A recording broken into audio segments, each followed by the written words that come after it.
No peace. No racist. Police. Fist up. Woo!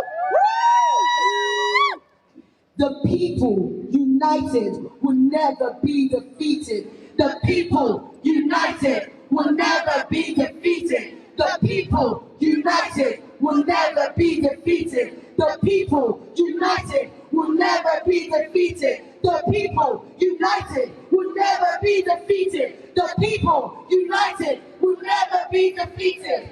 Power to the people. Power to the people. People got the power. People got the power. Tell me, can you hear it? Tell me, can you hear it? We're getting stronger by the hour. Stronger by the hour. Power. Power. People. People. Power. Power. People. People. Power to the people. Power to the people. People got the power. People got the power. Tell me, can you hear it? Tell me, can you hear We're it? getting stronger by the hour. Stronger by the hour. Power. Power. People. People. Power. Power. People. People. Now, drummers, let's make some noise.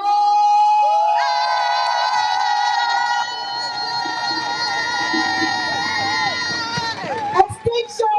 Rebellion! Extinction! Rebellion! Extinction! Rebellion! Extinction! Rebellion!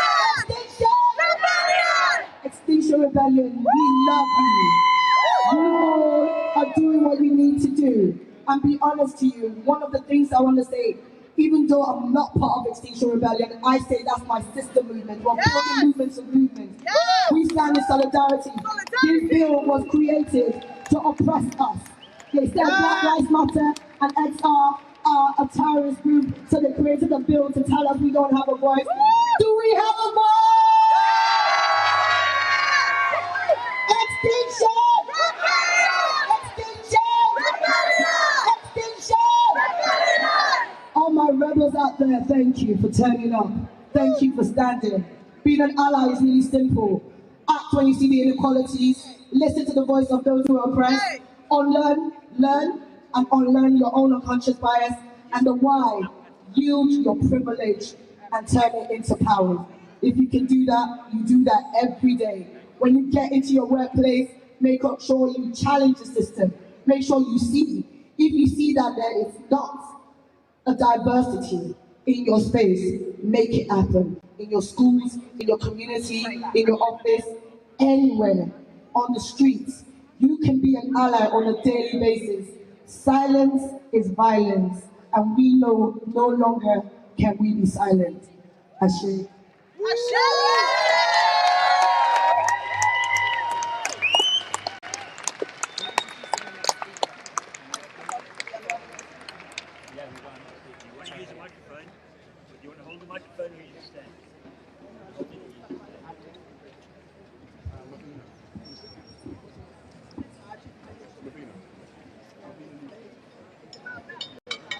Extinction! Extinction! Extinction! Thank you for all showing up. I love you all. And we've got some amazing speakers today. And I have a great pleasure today to introduce you to Anne Pettifor, who is the author and political will for change for the Green New Deal. Anne Pettifor.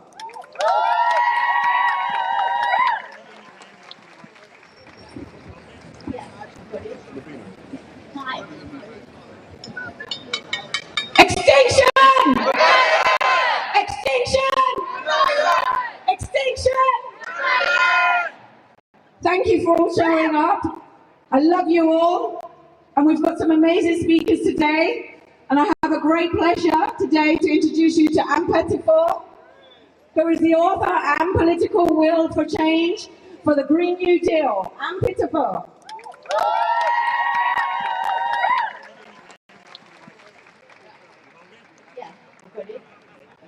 Hi. I think it's very unfair to ask me to follow that speech. Thank you ever so much. That was so empowering and inspiring. I want to stop for a moment and help us think about the catastrophe the human tragedy that is Kabul airport today. And I want to think about what is happening to people standing at the border of a country, wanting to cross that border to safety. And I want you to think about how capital faces no such border, how globalized financial capital is unrestrained, can move across borders everywhere, thanks to the work of this institution here, amongst others, right? The Bank of England, the Governor of the Bank of England, and I think it's insulting to women, by the way, to call this the old lady. It's really the old neoliberal man that runs this institution. And the Governor of the Bank of England, amongst other regulators, has freed up globalized capital to cross borders willy-nilly and without any thought, but except that of capital gains, except that of profit making. It has freed up capital to invest in fossil fuels without any restraint. So if we want to transform the system, and it's absolutely right, we want system change, not climate breakdown, then we must transform the international financial system. And we have to begin here, because this Bank of England wields enormous power. The Federal Reserve of the United States wields even greater power over not just the global system, but the global economy and the people worldwide. And it's run by technocrats, unelected, unaccountable, undemocratic technocrats, who've been made more powerful by our government and by our politicians. So I want to say to us that if we want to save the ecosystem, if we want to protect human civilization, then our first task is to transform the globalized financial system and to domesticate that system, to bring it back onshore, where it now operates offshore. And we have the power. So many of us think that this institution is beyond our ken. It's not. It's made up of human beings, it's made up of men, neoliberal men, who decide our futures. But they cannot do that without the support, the collateral, the backing, the guarantees that you as taxpayers give the Bank of England. It's thanks to the fact that we have in Britain a sound tax collection system, and because we pay our taxes regularly, either through PAYE or whatever, that this institution can value our currency and has enormous political and economic power. We have to take that power into our hands and demand a transformation of this institution and of the people that run it. We have to turn them back into what they are. They are servants.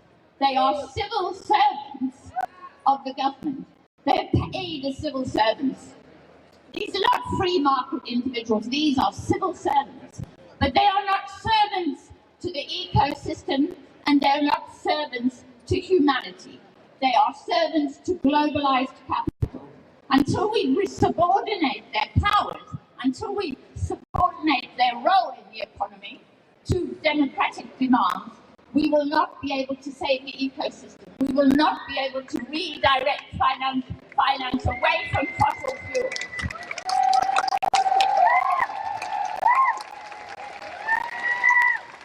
So it's about time that when we think about the ecosystem, which we do as this huge, vast thing embracing the planet, we have to also think about the international financial system that was designed for the 1%. It was designed to serve the interest of wealth. We've got to redesign that system, the system that's called globalization, to make it a system of internationalism.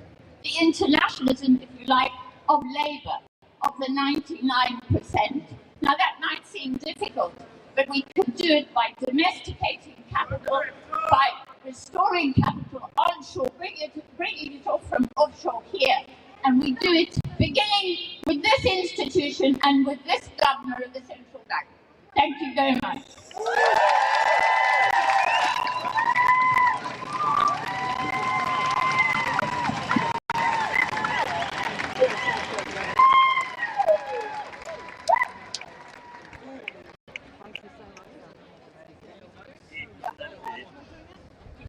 So,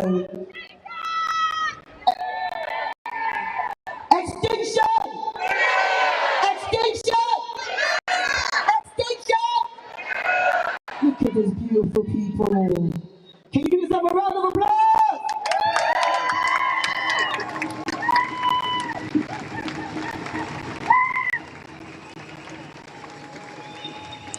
I'm about to introduce someone I think you might know. She's quite phenomenal. Call her Big Sis, because she just shows me exactly what's being strong in a system that definitely wants to break you. And what was that quote about broken windows, not promises? Broken windows and broken promises. This woman, this specimen, this imperial blessing has been fighting the system and being an ally. I want you to give some roaring celebration for Gail from Extinction Rebellion!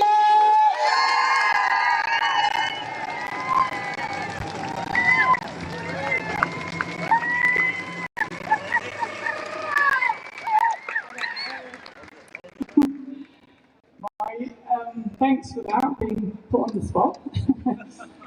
It's nice to see everybody here. You see how this looks like a temple, you know? It's deliberate. Do you want to get on your knees and pray to the God of capital? That's what it's about. As David Graeber says, it's a deliberate thing to keep us feeling frightened. But some of us are not frightened. I had a bit of an experience last night. It turns out some of the gutter press have gone to my house and photographed my house and been to the neighbours and had a chat. And what a sign of success that is.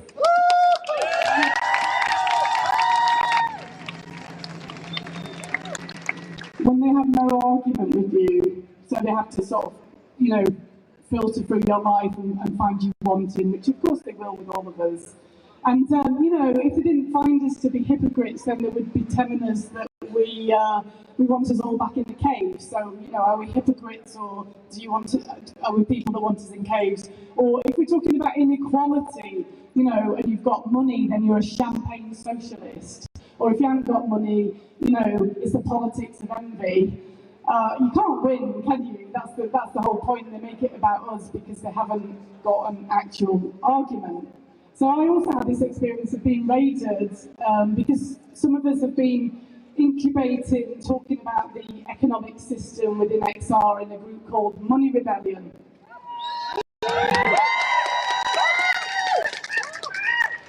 And one of the things you can do in Money Rebellion is take out a credit card with Barclays Bank. You know, Barclays Bank have been putting 145 billion of new money into fossil fuels since the Paris Climate Agreement, so we think that's a bit of a problem.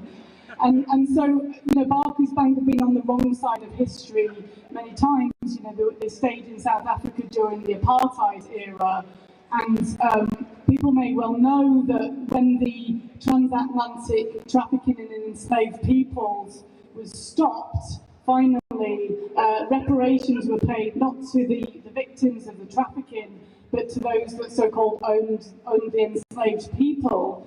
And those reparations attracted interest payments, and directors from Barclays Bank have been making money from that. And those payments only ceased in 2015.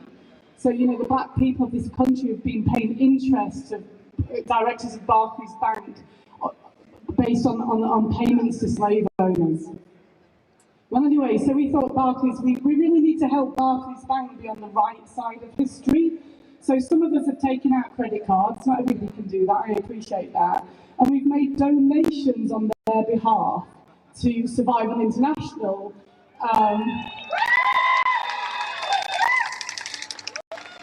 It's reparations in action. You know, we're not waiting for the change, we're being the change. So the fantastic Sarah Ben GP, one of our XR doctors, She had a better credit limit than I did, and managed to get £3,500 over to Survival International. Supporting. Yeah, nice one, Sarah. And every time they charge her interest, she gives the interest payments to Survival. So that's how we're rolling with that one. It's sort of funny. It's a funny process actually, because we're so bad at giving out credit cards, Barclays, that they gave one of us £40 compensation for their poor processors. Another one of us, they said, "Oh, we didn't read your letter in time, and our complaints procedures messed up. So we're going to give you £50 compensation and write off your debt." They're rubbish at being bankers, it seems. Quite funny. But anyway, I think about half a dozen of us have managed to do it because, like I say, their systems are quite awful, and probably quite a few of us ain't got the credit limit and all that. But I got raided at 5:30 in the morning. Four members of the Met Police came, and they took a hotel in Stroud, and then came to get me at 5:30 in the morning. I felt quite touched. Can you imagine them jollying up to Stroud to come and get me? Anyway, they got hauled off, and took my laptop and all that. This is all to be expected, folks, just to say, it's a sign of success, this stuff. It's all to be expected. You get attacked in the press, don't read the comments, it's all crap. When you're getting raided, don't worry about it. But anyway, one of the things that happens with that is that, they're doing this interview, and obviously our sort of line in XR is no comments interview. But I personally made the choice to give a climate change lecture and talk about the economic system. I think we can play. So you're asking this question, you're trying to do a mass defraud of the finance system. I was like, wow, a mass defraud of the finance. Do you mean these bankers, right? Do you mean these bankers that did PPI mis-selling? Mis-selling is another word for fraud. So is that what you're on about? Or do you mean those people that got caught out in the FinCEN files for money laundering? They're doing mass-scale money laundering. HSBC changed the size of its windows in Mexico to let boxes of money through, So I'm talking about those it's the Panama Papers, LuxLeaks, all that offshore tax dodging that they were enabling. Didn't they bring down the economic system in 2008, if I remember right? So, these are the people that have cost £170,000 per household, the City of London. These are the folks that, according to the Financial Secrecy Index, are the centre of corruption services to the world when you include our Crown dependencies and overseas territories, right? They're running a racket, and I owe them 70 quid. And you've arrested me. How many bankers have you arrested recently? Right? But I'll just finish by saying one further thing though, actually, because this is not about us and them. This is a patriarchal, white supremacist domination paradigm that humanity entered into, not all of, the indigenous people call it wet ego. It's a spell that we're under. It's about scarcity, separation and powerlessness. And we're not about othering. We welcome the people of the city back into the family of life. Back into the family of life, right? And of course, it's really easy to call a nose ring wearing, bit of a lefty like myself, an anti-capitalist. I don't particularly adopt that label. I don't think it's helpful. I can say why, but what's really helpful in social movement theory is when you get defections from the other side. So when the bankers start to tell the truth, which they often do in the Financial Times, to be fair to them. But tell the truth about this economic system. We can't have infinite growth on a finite planet, as we know. And a leading financier once said that of all the financial systems we could have, we've got the worst one. We have to change this economic paradigm. We all know, the Bank of International Settlements, which is the bank of central banks, released a Green Swan paper, and they said, it's buried in there somewhere, you know, but they said, oh, maybe we can't carry on having economic growth. They know it. So, folks, one of the invitations while we're in the city is to ask our beautiful banking family to wear these stickers. They get a choice. They get a choice, right? Which side are you on? Which side are you on? So, anyway, one says, I support rebellion, growth kills, defund fossil fuels now. Really powerful for bankers to wear that sticker. Come on, dare you. If you've got some balls, get one of them on, or if you're not, you can then offer them the alternative, which is in it for the money, growth is God, let the world burn. So they get a choice. And then really to say again to all the banking folks here, to the folks who are paid by the City of London to work and to hold up the system, and I would, is it okay to say more? You know, we've got the police people out with us. All of these folks, we want you to know that we're welcoming you back into the family of life. You know, we can't do this for you, you have to do it for you, but we are doing it for your children too.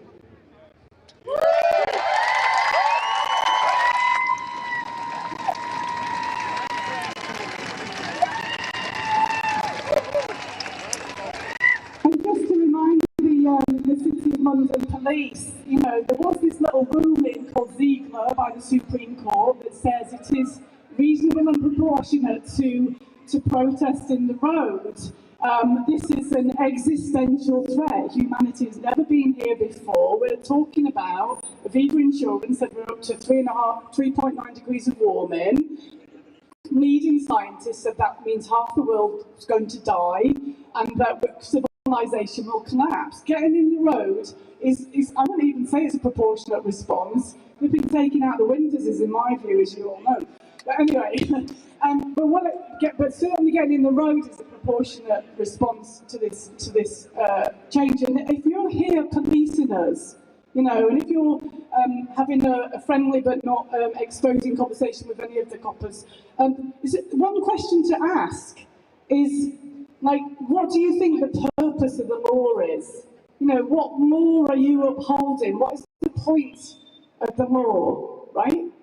So, and I think people generally think it's here to protect us. It's for protection. Now, is it here, City of London police folks, is it here to protect money and property, or is it here to protect life? And if it's here to protect both, which one takes the priority?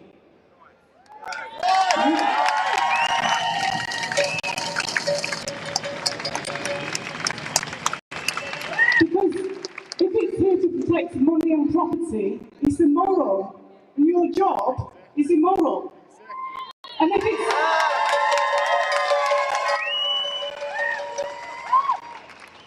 it's here to protect life, it's failing. That's why we're on the streets, right? So get out of our way and don't rip our sisters' hands open when they've moved on. Extinction! Extinction! Extinction!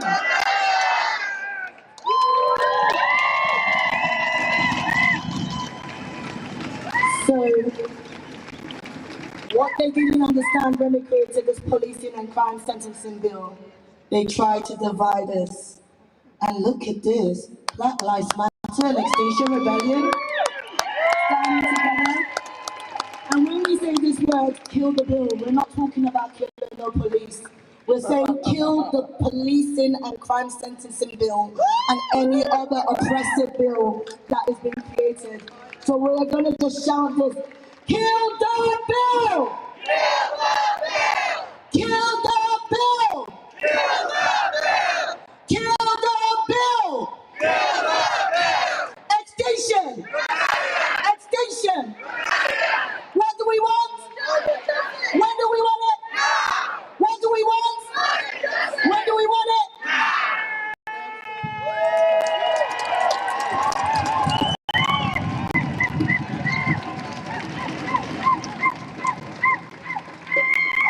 I'm so sure I don't have to go to the shops. That's wonderful. So hi everyone, I am Deanna from Black Lives Matter Taunton, and also you know for Black Lives. So we're going to go for a nice little walk in a minute. So if all of the salmon want to start heading to the front, and we're just going to get real hype because I've had a lot of monster today. We're going to get on it.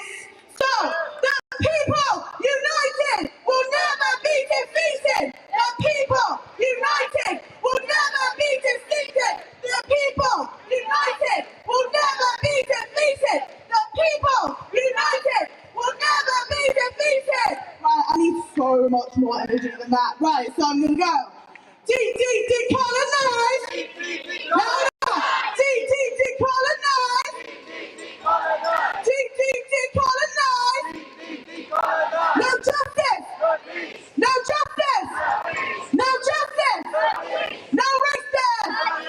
Extinction. Extinction. Extinction. Black lives matter. Black lives matter. Thank you, everybody. Let's go.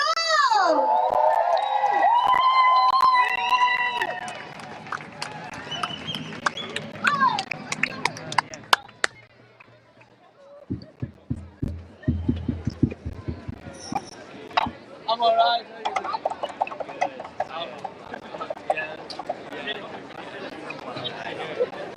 Yeah.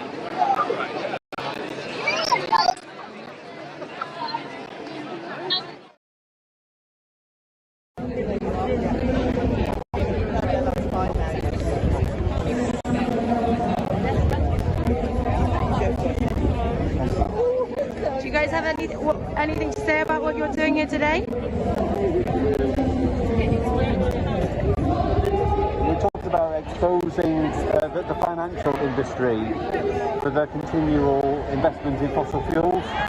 Okay, I'm going to repeat that back. You're talking about exposing the financial industry for their investment in fossil fuels. That's right, yes. Okay. Yeah, they have blood on their hands of the future generations. They've got blood on their hands for future generations, absolutely, and I can see you've got blood on your hands as well. Is there anything you're hoping to achieve from today?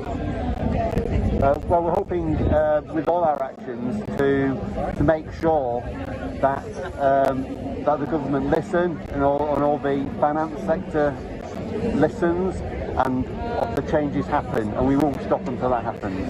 Absolutely. And can you tell anyone watching this, thinking, what on earth is he wearing? What's he doing? Why is he covered in blood? And how can I get involved? What would you say to those people that, one, is sceptical, and two, are wanting to get involved and change the outcome for the financial industry and its involvement in this corrupt and awful fossil fuel? I mean, basically join XR, find out more about the science of the climate emergency, find out more about how the City of London is financing fossil fuels when they say, you know, we don't need to campaign anymore, but in reality they're carrying on as they are and they haven't changed at all, and they need to change. They need to stop investment in fossil fuels now. Thank you so much. Thank you very much.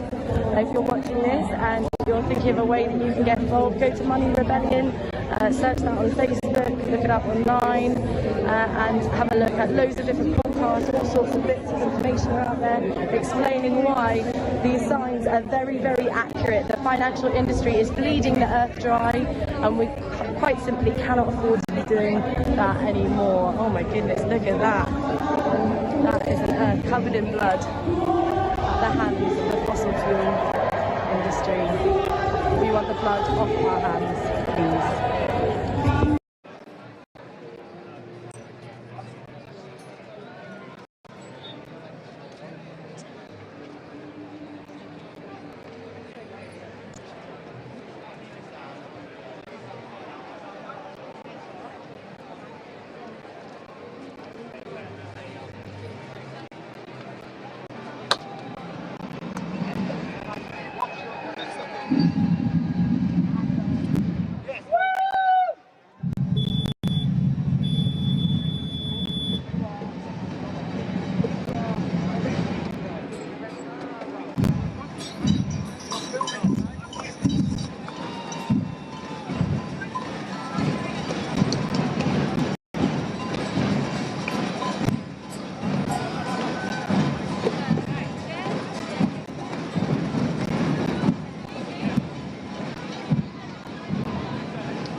why you've come down today, why you've joined Extinction Rebellion. Down today. When I was growing up, we hadn't heard of the climate crisis. There wasn't really a climate crisis. There was, of course, fossil fuels being used and had been for over a century, but it hadn't made a lot of difference really, and nobody noticed any difference. Some woman scientists in the century before said this could change the climate, but nobody took any notice of that because we could see it was always the same. But of course, later on, as the last century progressed, it did become a bit more evident. And about halfway through my life, I woke up to the fact that it was serious. And scientists were saying we really can't go on like this because we're increasing the amount of carbon in the atmosphere, and that is sending the temperature, the global average temperature up. And if you keep on doing that, you'll get to danger points. Of course, we weren't very near the danger point then, so there wasn't a huge reaction. Although there was something called the Club of Rome that said we've got to live with nature, work with nature, live within nature's limits, and so forth. And why did you join Extinction Rebellion? Why did I join Extinction Rebellion? Because after supporting other organisations and trying to do my best to live in a responsible sort of way, I saw things getting worse and worse and worse. And the last 14 years, the damage has accelerated. The global average temperature has gone up quicker and quicker, and it's still rising as we speak now. And if it goes on rising like this until 2030, it will be past one of the 1.5 points of centigrade, which is the danger level for increased storms, floods, natural disasters. It's not that there's never been natural disasters, but they will become more and more frequent as the temperature goes up. So you've come on this march today. Have you got a message today? So when you see people will watch this, what would you like to say to the people watching this? That it is absolutely time to get serious, and this year of COP26 is the year to do it, because Britain is this host nation for an international conference on what to do about the climate emergency, which we have recognised but we haven't reacted to. So it's a bit like saying, yes, we recognise there's a pandemic, but we're not actually going to do anything about it. We didn't do that, and we shouldn't be doing that with you. That's why Extinction Rebellion is trying to wake people up. And do you mind me asking how old you are? 93. Thank And I've got grandchildren and great-grandchildren, and I'm very worried about the future that lies ahead for them if we don't get serious. Thank you very much. Welcome all. It's Extinction Rebellion. We're in the area of the Bank of England, and I'm sure you can hear behind me the sound of the Stamper Band. Just listen to that. It's a war cry, it's a cry of defence, and we're talking about the economy today.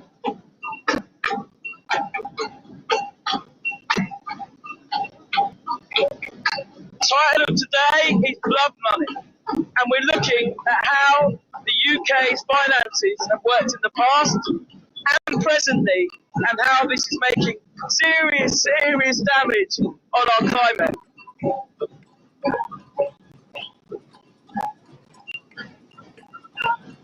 And I'm just going to bring you around the front just so you can have a little butcher's at what's going on. We've got the first banner, which is now conveniently just moved.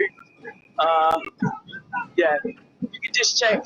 We've got this title of built on blood money. built on blood money.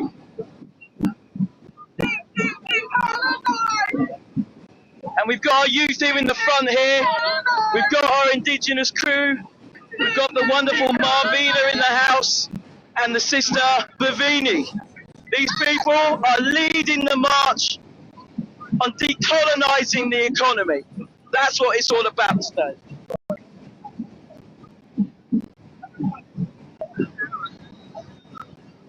We seem to have a strong presence of police today, but at the moment we're able to go in the places that we choose to do.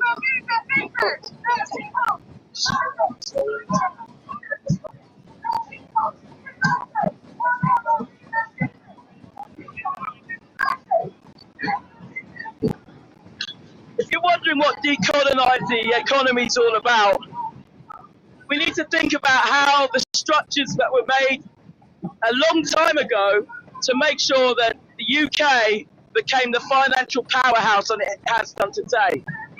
Most of this is based upon extractivism. This is going into other people's lands, taking their resources, often leaving them in a much worse position. Well, not often, every time, leaving them in a much worse position. That's on the land that they were on. This is about the resources that are stolen and taken to other lands, and the damage that's done to the people and the community itself.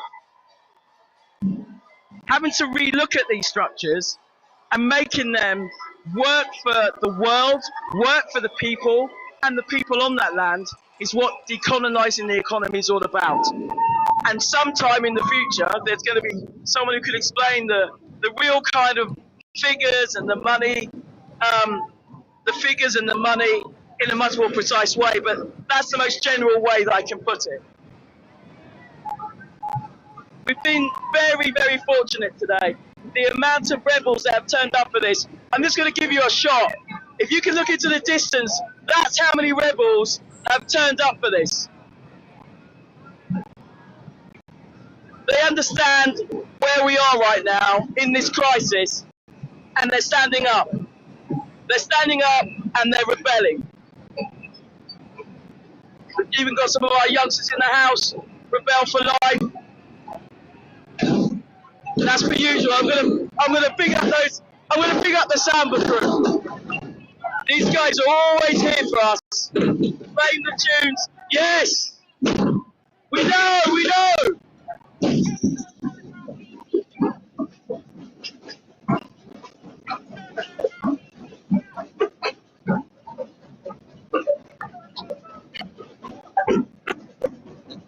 If you're at all concerned, if you're at all worried about the direction that we as a country is going in dealing with the climate crisis, you've just got to check out Extinction Rebellion's website.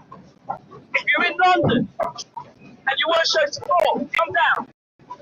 We're in back. You'll hear us. Don't worry, you'll hear us.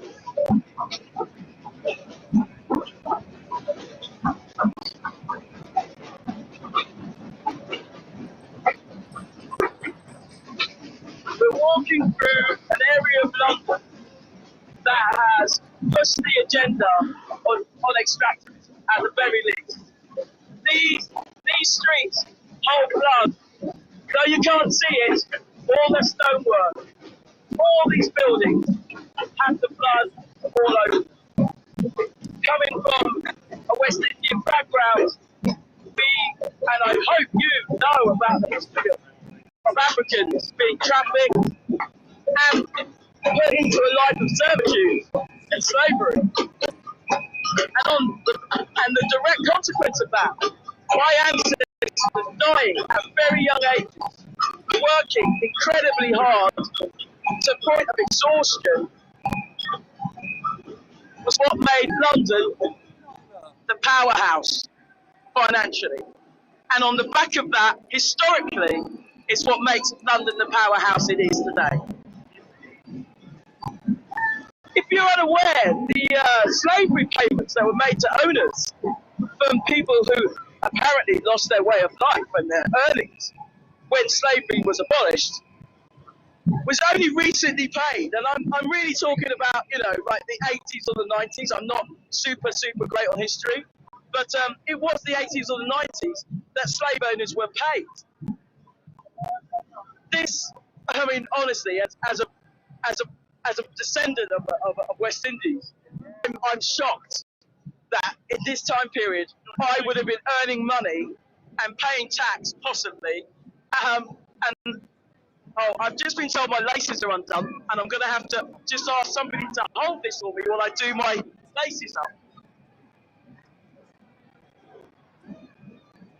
I'm sorry about the interruption, but as you can imagine, if the laces got undone and I carried on, I could have been in a lot of trouble.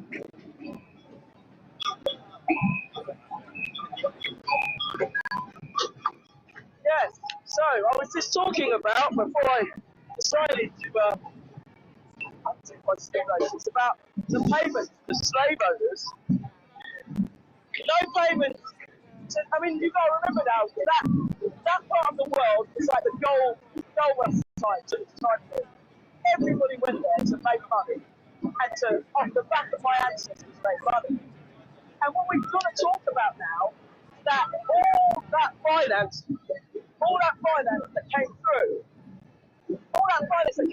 came to the city of London. Many people in England had shares, part ownership of my ancestors, and this money permeated throughout the whole of Britain, not just London. I have a surname that's Scottish, and there were many Scottish slave owners. I recently went to a place in Scotland and found that one of the slave owners from the Caribbean built many of the churches, built many of the schools, libraries. So, on the back of my ancestors, this country and many other European countries, we can't say it's just the United Kingdom. We can think about Spain, we can think about Portugal, we can think about France, we can definitely talk about Belgium. The whole amount of these finances is what made Europe the financial powerhouse that it is today. And this is what we want to correct. This is what we want to acknowledge. This is what we want to look at. And Extinction Rebellion is leading the way on that. And don't get me wrong, there's other people who've been talking about this as well. Some very, very big economists. Guess what? I can't name them because I'm not that's on my head. But this is the way that we have to go forward. By looking at what happened historically. Number one, doing no harm. That's a massive thing. What is happening at the moment? And then to readdress. And we readdress by repair. We just often thought that we were good, and the motto, it's about building back communities, building back people, making a better share of what's going on. You know, for example, we know that the West Indies and other small island nations are going to be in real trouble because of the climate crisis. Parts of this reparations could possibly be making these countries and islands more ready to deal with the weather patterns that are going to change in the future. That's what I think. Like, as I said, we're going to get better people to do who really know about the numbers, who really know about the situation of rights and realty, right? But I can tell you what, I'm sure you and I get the basic principle of why it's done. It's just about money. I'm just going to sit back and listen to Sandra. She's not with us. I'm sure you know she's with us in your heart when you hear the sound of it. That is our cry. Sorry, mate, just speak out louder. I can't hear you.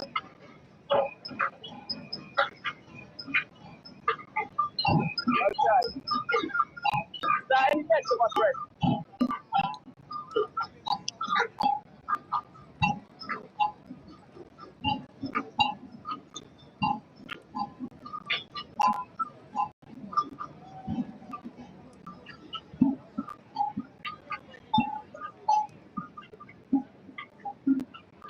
Big crowd here today, people. A big crowd. And we're just starting to approach. We're just starting to approach one of the main companies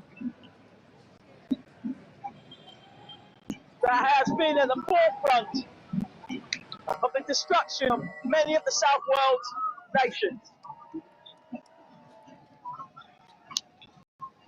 I'm just trying to show you now, we're just coming up to the front of the building now. And this company is called Standard Charter. Excuse me, gentlemen. Excuse me. Just trying to make sure you guys get a good shot.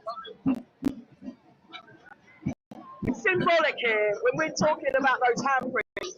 Those handprints of my ancestors is what made this company. There's handprints there, and I see that directly as a sign of my ancestors. The colour red we all can associate with blood. The blood of my ancestors many, many, many years ago, who have not been forgotten, and that we all stand on the backs of.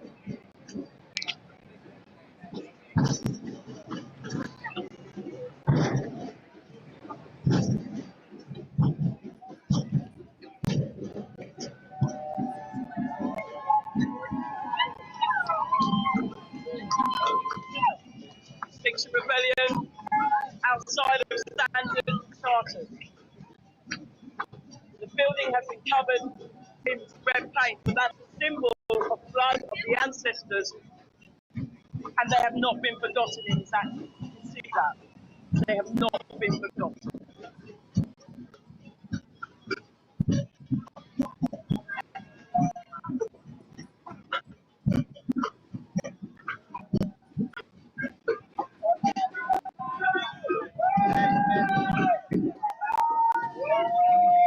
Just going to get out of the credit. It's a bit manic here. There's a lot of camera guys trying to squeeze on out, make some commentary on the side.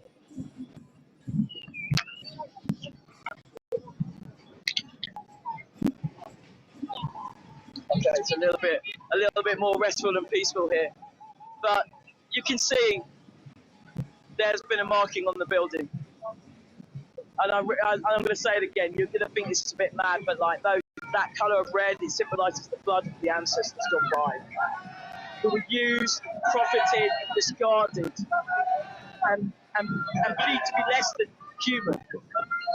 than human in the same way that animals are often treated as well, for the profit for others.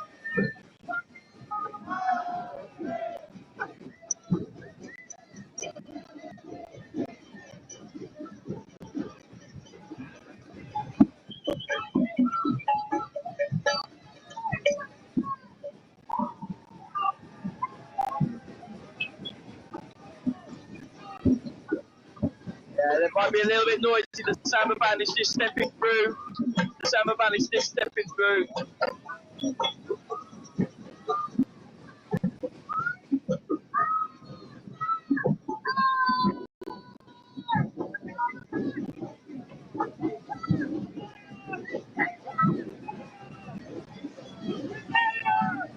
March is continuing, so I'm going to leave what's going on here and trying to follow on.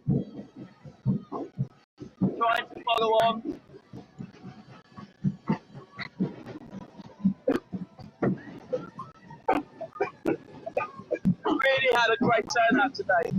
We really have had a great turnout. I feel that the ancestors have our backs today. I really do feel my ancestors have our backs today.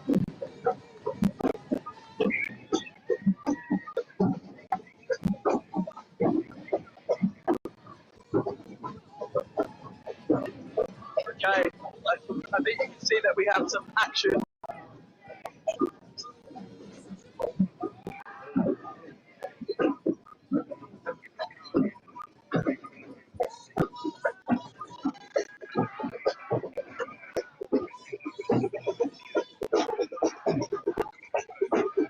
Just going to check this drummer out. Look at this. Beautiful drumming. Beautiful drumming.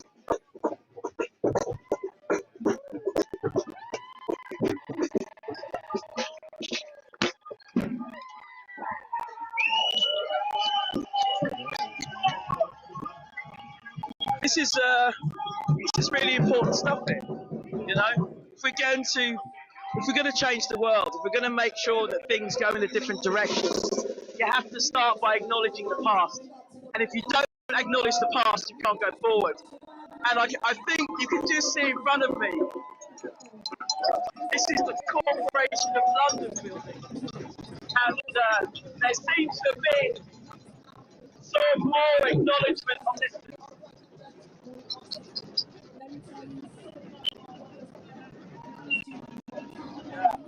Out from something that makes far too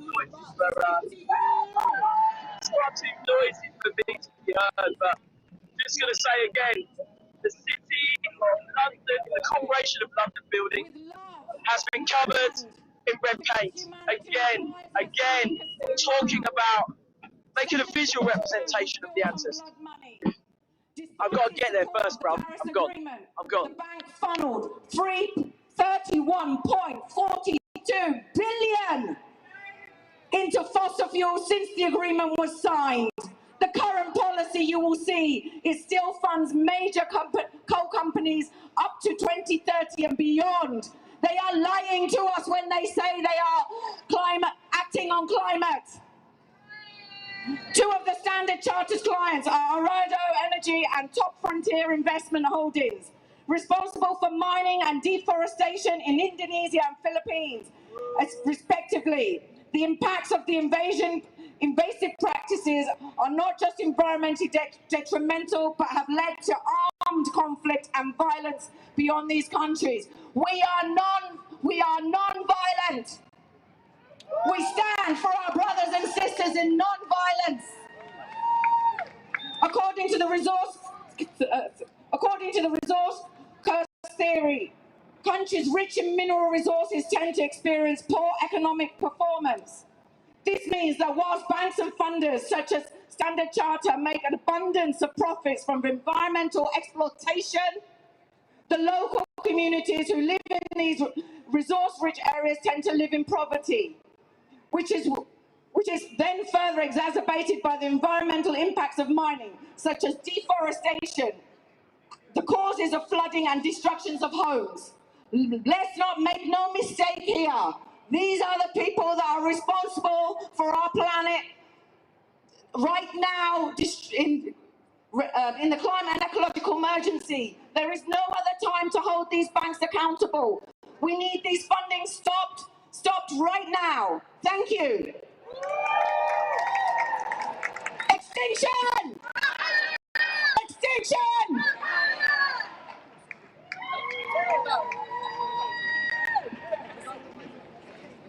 We're going for another little walk. How cynic is this? You know? Just people walking about.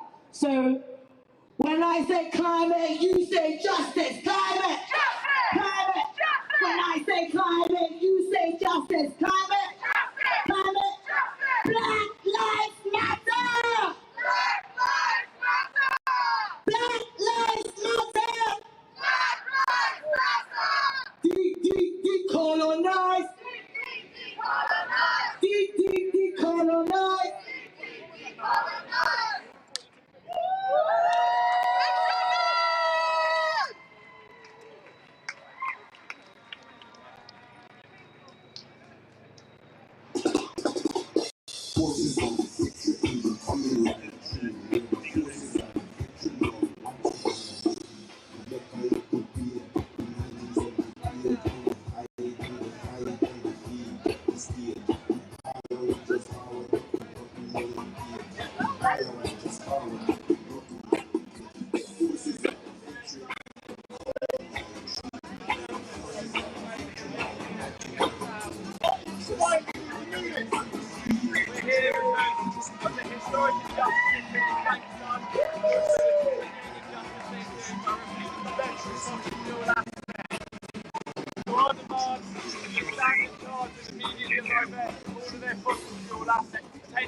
think we as a climate crisis continue to fund these organisations.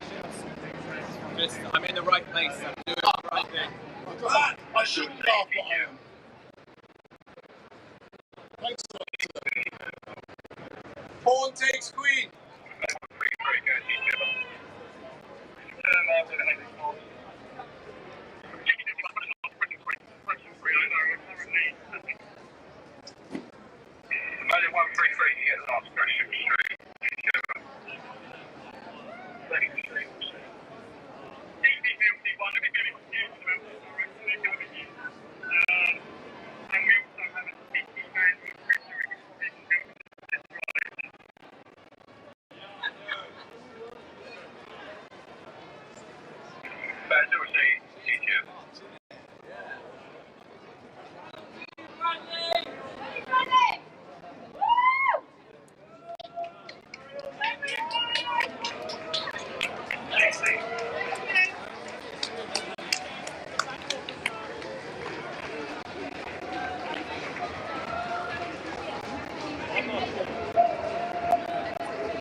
Welcome, Extinction Rebellion. We're in the streets. We're in the centre of the finance quarter in London that's really known as Bank. And rebels who've really stepped up about talking about and recognising we need to decolonise the economy have already made their mark. Red paint has been daubed, sprayed, thrown at Corporation of London and also Standard Charter. And I'm going to say it again, you might get a little bit bored, but I feel like the ancestors are with us today. When you see that blood and the hands there, I can feel that they've got our backs and that we're on the right side of history. It's difficult talking about these kind of subjects when the majority of our populations, our brothers and sisters in Europe, don't quite get it. But this is part of the solution of us dealing with climate justice, not just trying to repair it a little bit, but making sure that all communities from all parts of the world, whether the north or the south, are looked after and are seen as precious. I don't know, I think I might try to chat to some people and just see if anybody wants to talk about today. Would you like to talk about today? Hello. I'm just going to ask you just to hold this so that everyone can hear you really nicely. What are you live streaming? Or I am live streaming. Is that okay? That's fine. Where are you live streaming? Up to my boss, who's going to be live streaming. I don't know what's going on. I don't know about the technology, but it's definitely going to Extinction Rebellion live stream. Can I just ask why you're here? What are you doing? Well, I'm a young person, and I believe that we all deserve a future. And I feel like it's sort of my responsibility, and as a young person, my responsibility is to fight that future. So, yeah. Do you believe, and what's the difference between dealing with the climate crisis and climate justice? Do you have any kind of thought on that? I think climate justice is to do with the indigenous people who are mostly being affected in places where we can't really see, and basically the people who are being most affected. And who... I'm going to ask you to move slightly to the side, because I really prefer you in one piece, my friend. Yeah. Okay. Well, thank you for that. I'm brilliant that you're down here. Thank you. You too. Bring it on, yeah? Okay, I might try and talk to some other people as well. Let me just, I'm trying to see, we seem to be on Alden Mulberry Road, wherever that is, EC2, I'm not too sure about it. Yeah. Okay, cool. Sweet. The Global South, the law firms that represented them, and the institute that enabled them to operate with impunity. The twin crises of climate and racism cannot be separated, and the City of London demonstrates this. It is the same ideology that humans and the planets are merely resources to be exploited, which leads to the slave trade and which allows runaway climate breakdown. We must recognize that the root of these crises go deeper, just the burning of fossil fuels. We need to change the ideology which drives the crisis. What I would like you to understand, you can no longer stand silent when you see this inequality priorities. These buildings were built on the backs of our ancestors. These buildings and the resources in here, they need to be held accountable. So we stand and we show solidarity. And this is why, as sisters movements, Black Lives Matter, Extinction Rebellion, we stand united to decolonize the economy. Decolonize! Decolonize! No justice! No justice! No justice! No racism! When I say kill, you say the bill. Kill, kill. When I say kill, you say the bill. Kill, kill. When I say kill, you say the bill. Kill, kill. When I say kill, you say the bill. Kill.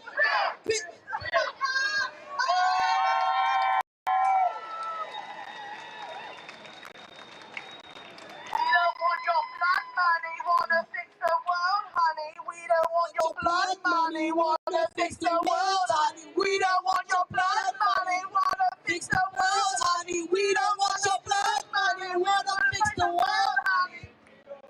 Blood money, we don't want your blood money, wanna fix the world, honey. Remember this one for later. Remember this one.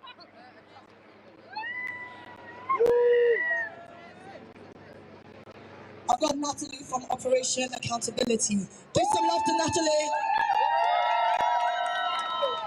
Okay, good afternoon, everybody. I'm here to tell you all a little secret. How many of you know that we have two Londons? There's the City of London, where we are right now.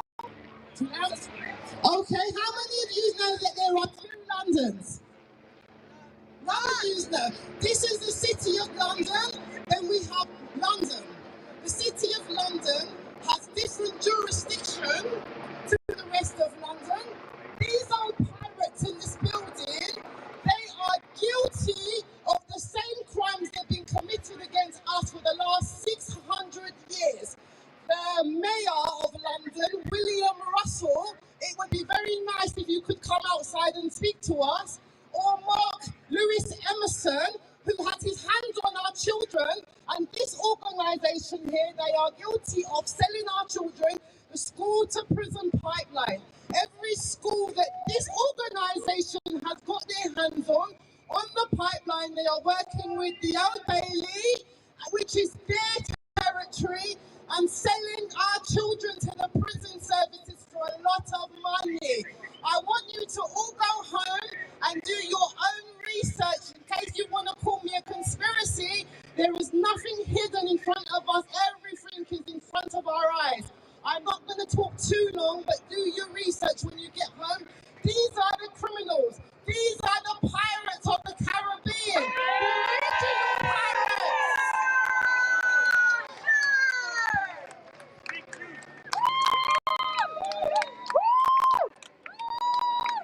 I say climate, you say justice. Climate, climate.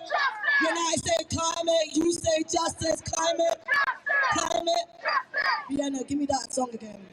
We don't want your blood money, wanna fix the world, honey. We don't want your blood money, wanna fix the world, honey. We don't want your blood money, wanna fix the world, honey. We don't want your blood money, wanna fix the world, honey. Let's go for another walk, right? Isn't this such a nice little song? Do you know?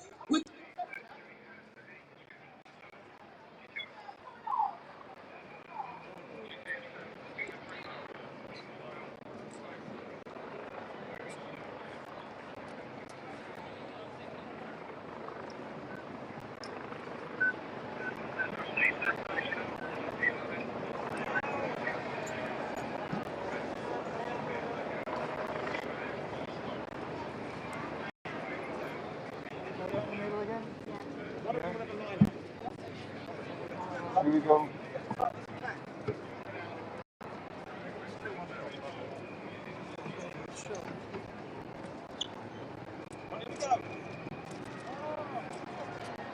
Tell me what democracy looks like!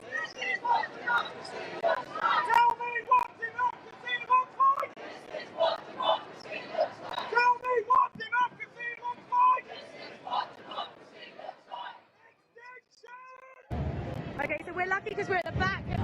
queue at the march so we can be heard a little bit. And I've got, could you introduce yourself? Hi, my name's Sammy. Sammy, so I've got Sammy with me, and Sammy, you're going to be able to talk through a bit about why you're here today. So could you answer that for me now? Why you find yourself at the back of this very long queue of people trying to fight for climate justice and also racial justice within that as well? Yeah, so I'm here today fighting for climate justice because the environment, the climate is being destroyed by the 1%, by capitalism.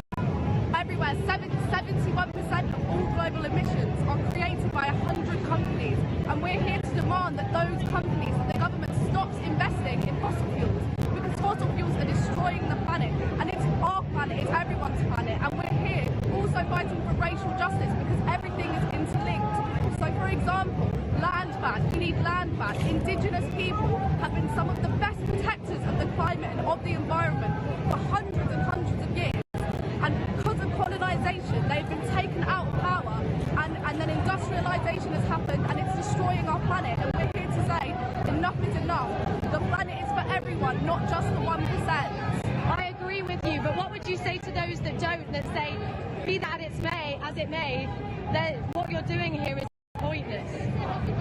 Well, I mean, dying is pointless. Not being here is even more pointless. If the planet gets destroyed, there's no planet left. There is no planet B, and that's what XR says. So if we're not here, then what are we going to do? Sit at home and do nothing? We need to stand up and fight because it's our planet. That's so well articulated, thank you. Is there anything else you want to say? Get involved in your local groups, whether that's XR groups, whether that's left-wing political groups. Get involved. We need to be organising as a community. We need to be standing together, fighting for all forms of oppression, whether it's climate oppression, racial oppression. We need to stand together because together we can fight and we can win. Thank you so much. That was amazing. Thank you. Wow.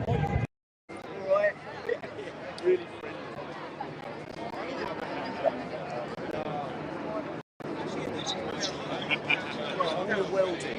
It might be too.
Thanks, Vlad. Thank you for inviting me. It's great to be part of this from afar.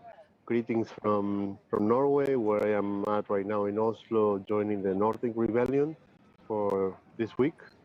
I was invited to speak here to talk about the frontline struggles where I come from in Argentina, where we are facing many of the multinational companies and banks that are continuing to profit from the destruction and devastation of our communities, including indigenous peoples, communities. The Mapuche people are by far the most affected in our country, where Vaca Muerta, one of the world's biggest oil and gas basins, unconventional shale gas and shale oil basins, is located.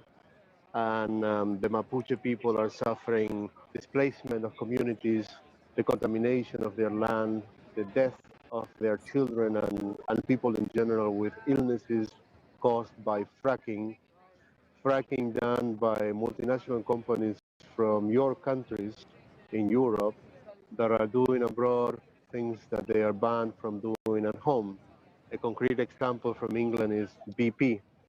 BP is one of the leading corporations fracking Argentina, fracking the rest of the world, while they cannot do so at home, as England has recently implemented a moratorium on fracking. And yet BP joins the club of the other leading world biggest multinationals that are based in Europe, including Total from France, Repsol from Spain, Wintershall from Germany, and Equinor here from Norway, a state-owned company that from a government that claims to be a climate leader, and yet is destroying our lands and our communities in the rest of the world. So I think what you guys are doing right now in England is really important and really inspiring. I am seeing a lot of people on the streets. I was told there was thousands in your rebellion, and I'm really happy to see that. And I'd like to ask you to not stop until we can achieve the divestment and to stop financing the destruction of the planet, because it's not only about actions of solidarity with the global south, but also for your own survival, as England and Germany and Norway and the others will not be exempt from the consequences of global warming and the climate crisis, as even if places like Norway might end up with a warmer climate and a more, a friendlier climate for people, but don't forget about the human consequences of the climate crisis. You're going to end up having millions of refugees. The world is going to be thrown into a huge chaos and civil wars and fascist governments everywhere. It will be a world far away from what you dream for your children and grandchildren. And that's why it's so important what you are doing and what we are doing, and people taking action all over the world. We need to stop the financing of this devastation and ecocides, not only from the banks, but also from the states. In many cases, including in England, it's been shown that the governments are subsidizing these multinationals and these kinds of operations. So it's not only the banks. In an article by The Guardian from a year or two ago, it was revealed that England was misdirecting £1 billion that were meant to finance green energies, and they were misdirecting that to finance fracking in Argentina. So as long as these double standards continue to go forward and the people remain, they ignore that or they look the other way, there will be no hope for being able to avert the climate crisis, because we only have one planet. And the colonialism that we are fighting, the colonialism that I'm referring to with this financing of things, doing environmental crimes abroad that they cannot do at home, is going to mean to spell doom for all of us, including for Europe. So thank you for inviting me, and let's continue coming together. We need to bring down Equinor, BP, Repsol, Total, Wintershall, because there will be no future if they can keep going and continue with this maniac extraction and exploitation of the world.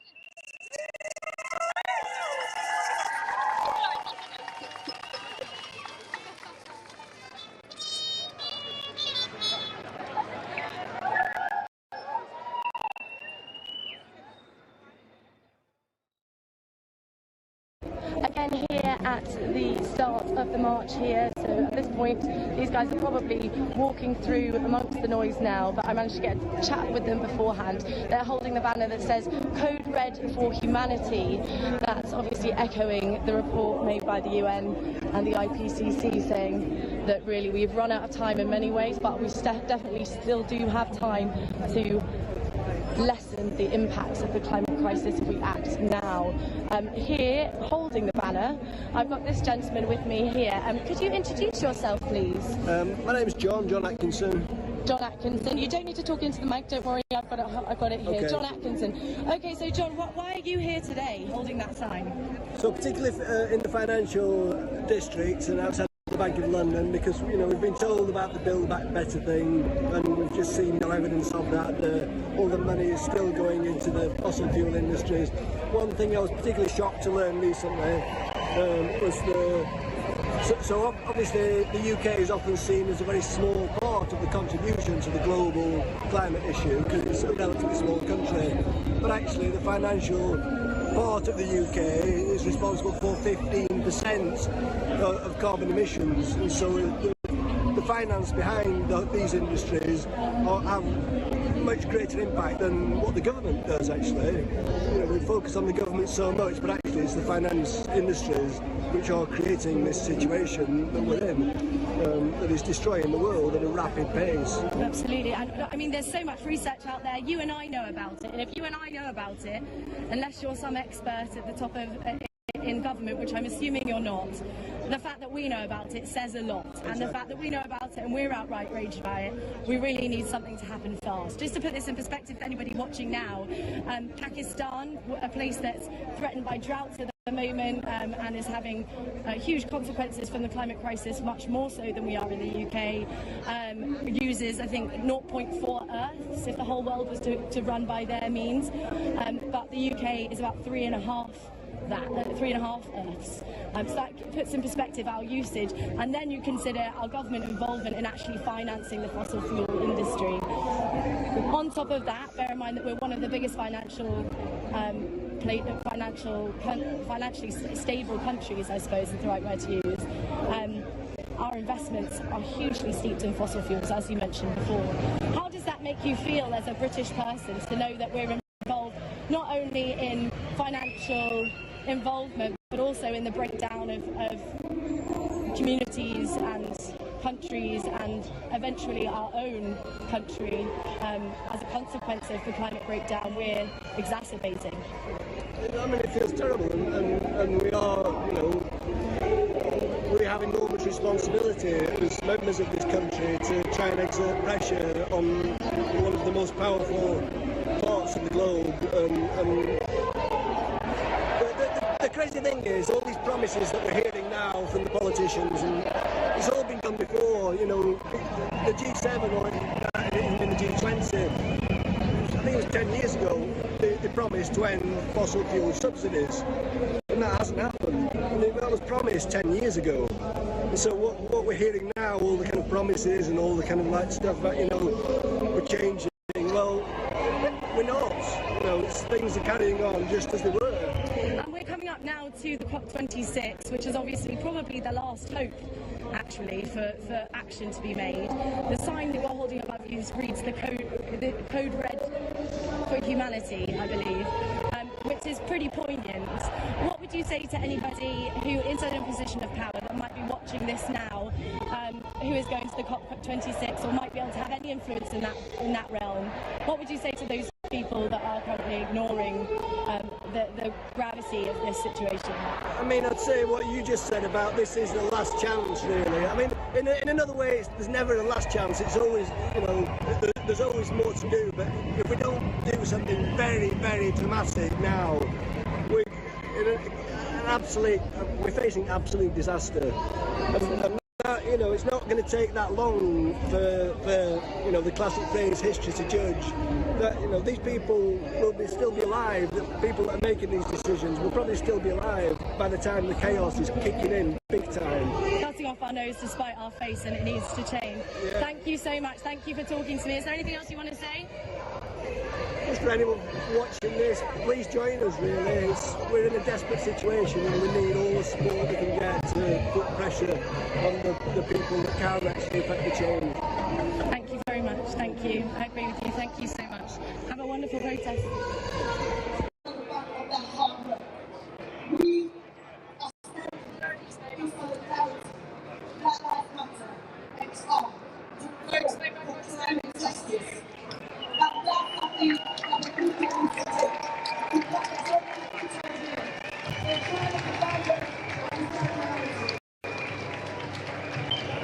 Step back onto that box, step with me, please. Thank you very much.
If we can, I'd like to start what I want to say. If I can, I'd like to start what I'd like to say first by thanking the guardians of this land that we stand on. It might not seem like they're here. It might seem like this glass, these buildings, this concrete, this death has killed them, but it hasn't.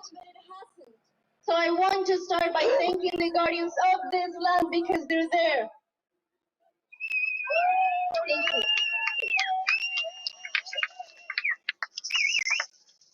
We're here today in front of this law firm that has protected shell corporate interests. But we're here today not only to speak about that. They're just one symptom. They're just one organization that is doing this all over the world, everywhere. This is not only happening in Nigeria, it is happening in Bangladesh, in Pulbari, in Colombia, in Cerrejón. Everywhere, all around the world, corporate interests are being protected by the law. What does that mean to you? What does that mean to us? Because the theme of today is decolonize, I want to start by talking about that. And I want to decolonize what England means to you. I need you to understand that what you think England is just a package. It's a package for capitalism and imperialism.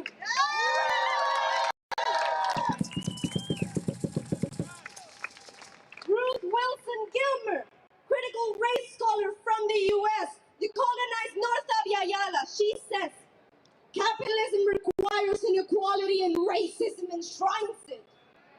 And imperialism systematizes it. What does that mean to you? What does it mean to you to understand that what you think England is merely a package to hide the corporate interests of capitalism, the accumulation of the white patriarchy that is built on the backs of enslaved people? What does that mean to you?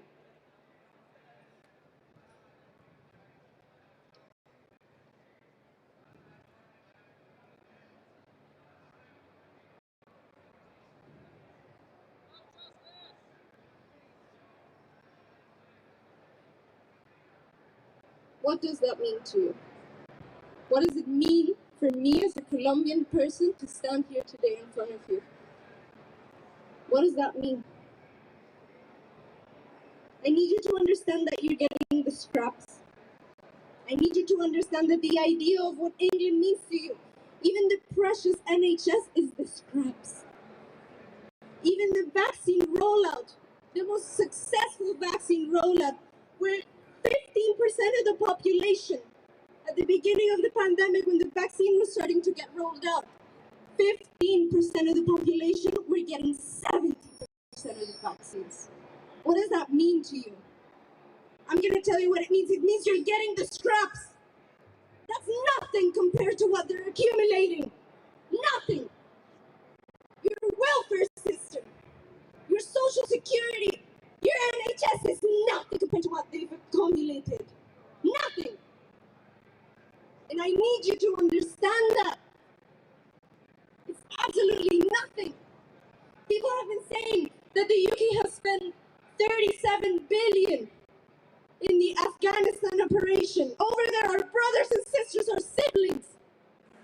But they have made 100 billion in arms trade. Your taxpayer money, those 37 million, are nothing compared to the 100 million they've made from arms. Are nothing compared to the dispossession, the rape, the pillage on which this city is built. What you think England is just a package for this place, for the city of London.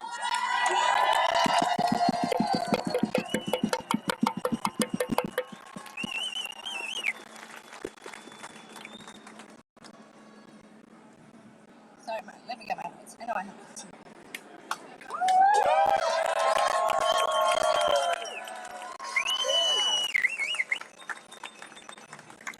And you know why they give you the scraps? Do you know why they give you the scraps? They give you the scraps to keep you numb to the dispossession that you're complicit in. They give you the scraps to keep you silent, so you can keep going to your job, because you still have social security, because you still have all of these other things. They give you the scraps to keep you dead inside.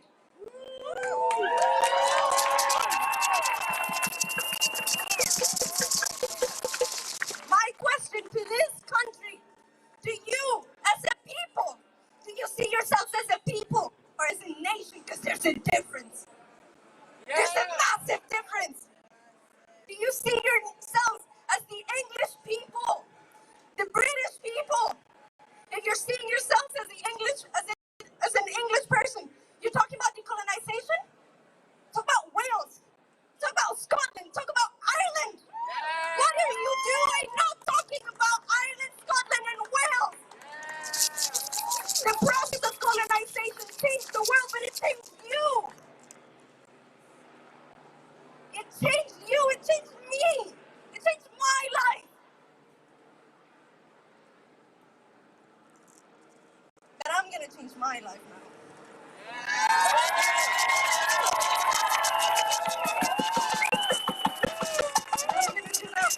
Guided by my ancestors, by my grandmothers, by my grandfathers, by my grand-siblings, by everyone that's ever suffered and rise above it.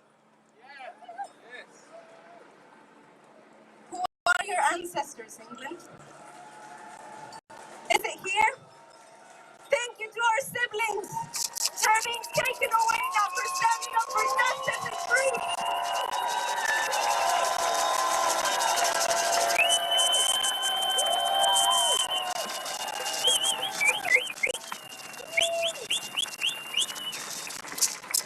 Can my little body look good? And I leave you now just with a question of what decolonization means to you as a people,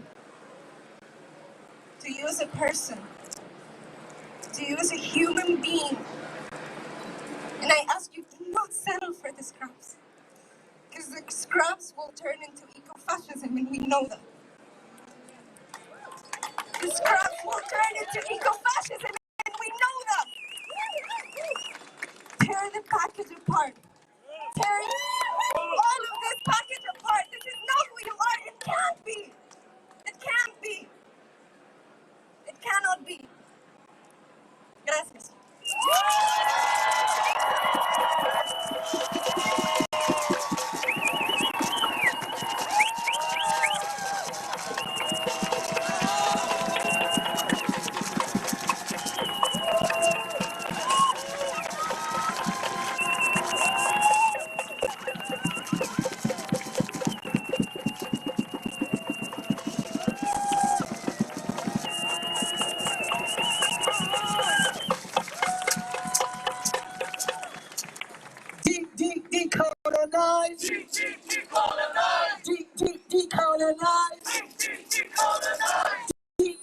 decolonize.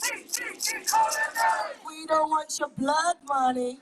Wanna fix the world, honey. We don't want your blood money. Wanna fix the world, honey. We don't want your blood money. Wanna fix the world, honey. We don't want your blood money. Wanna fix the world, honey.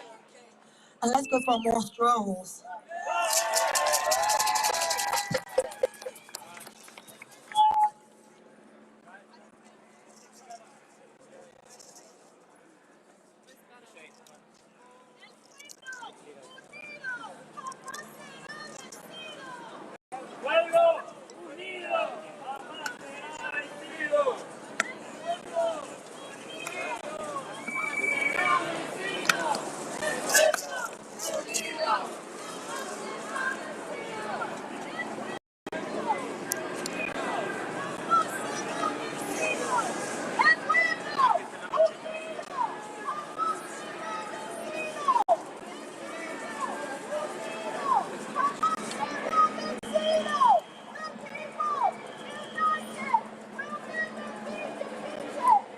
People united will never be defeated. The people united will never be defeated.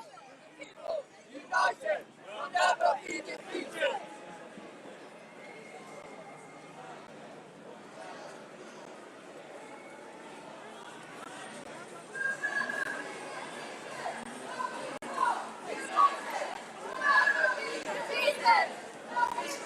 United will never be defeated.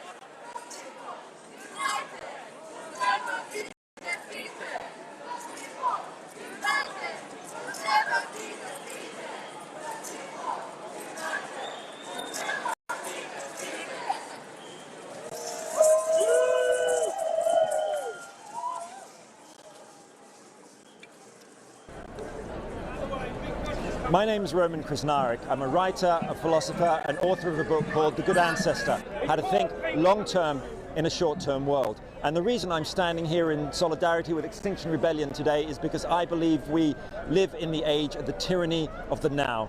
Our politicians can't see beyond the next election or even the latest tweet. Businesses can't see beyond the quarterly report. Nations sit around international conference tables, bickering away while the planet burns and species disappear. We need to challenge this age of chronic short-termism. That is what the science is telling us in the latest IPCC report. We need to start taking the long view about the impacts that climate change are going to have upon us. I believe we've colonized the future. We treat the future like a distant colonial outpost where we can freely dump ecological degradation as if there was nobody there. And the tragedy is that future generations aren't here to do anything about this pillaging of their inheritance. They can't leap in front of the king's horse like a suffragette. They can't stage a sit-in like a civil rights activist. They can't go on a salt march to defy their colonial oppressors like Mahatma Gandhi. So we are here to do it for them, to take to the streets in non-violent direct action and give a voice to all those generations who are yet to be born. There are 7.7 billion of us alive today. But in the next 2 centuries alone, tens of billions of people will be born. Amongst them, all your children and their grandchildren and their grandchildren and the friends and communities on whom they'll depend. And if there's one question that is here to unite us all, it's this. Are we being good ancestors? How are we going to be remembered by the generations to come? And I believe by taking part in actions like this, that we will be the good ancestors that future generations deserve.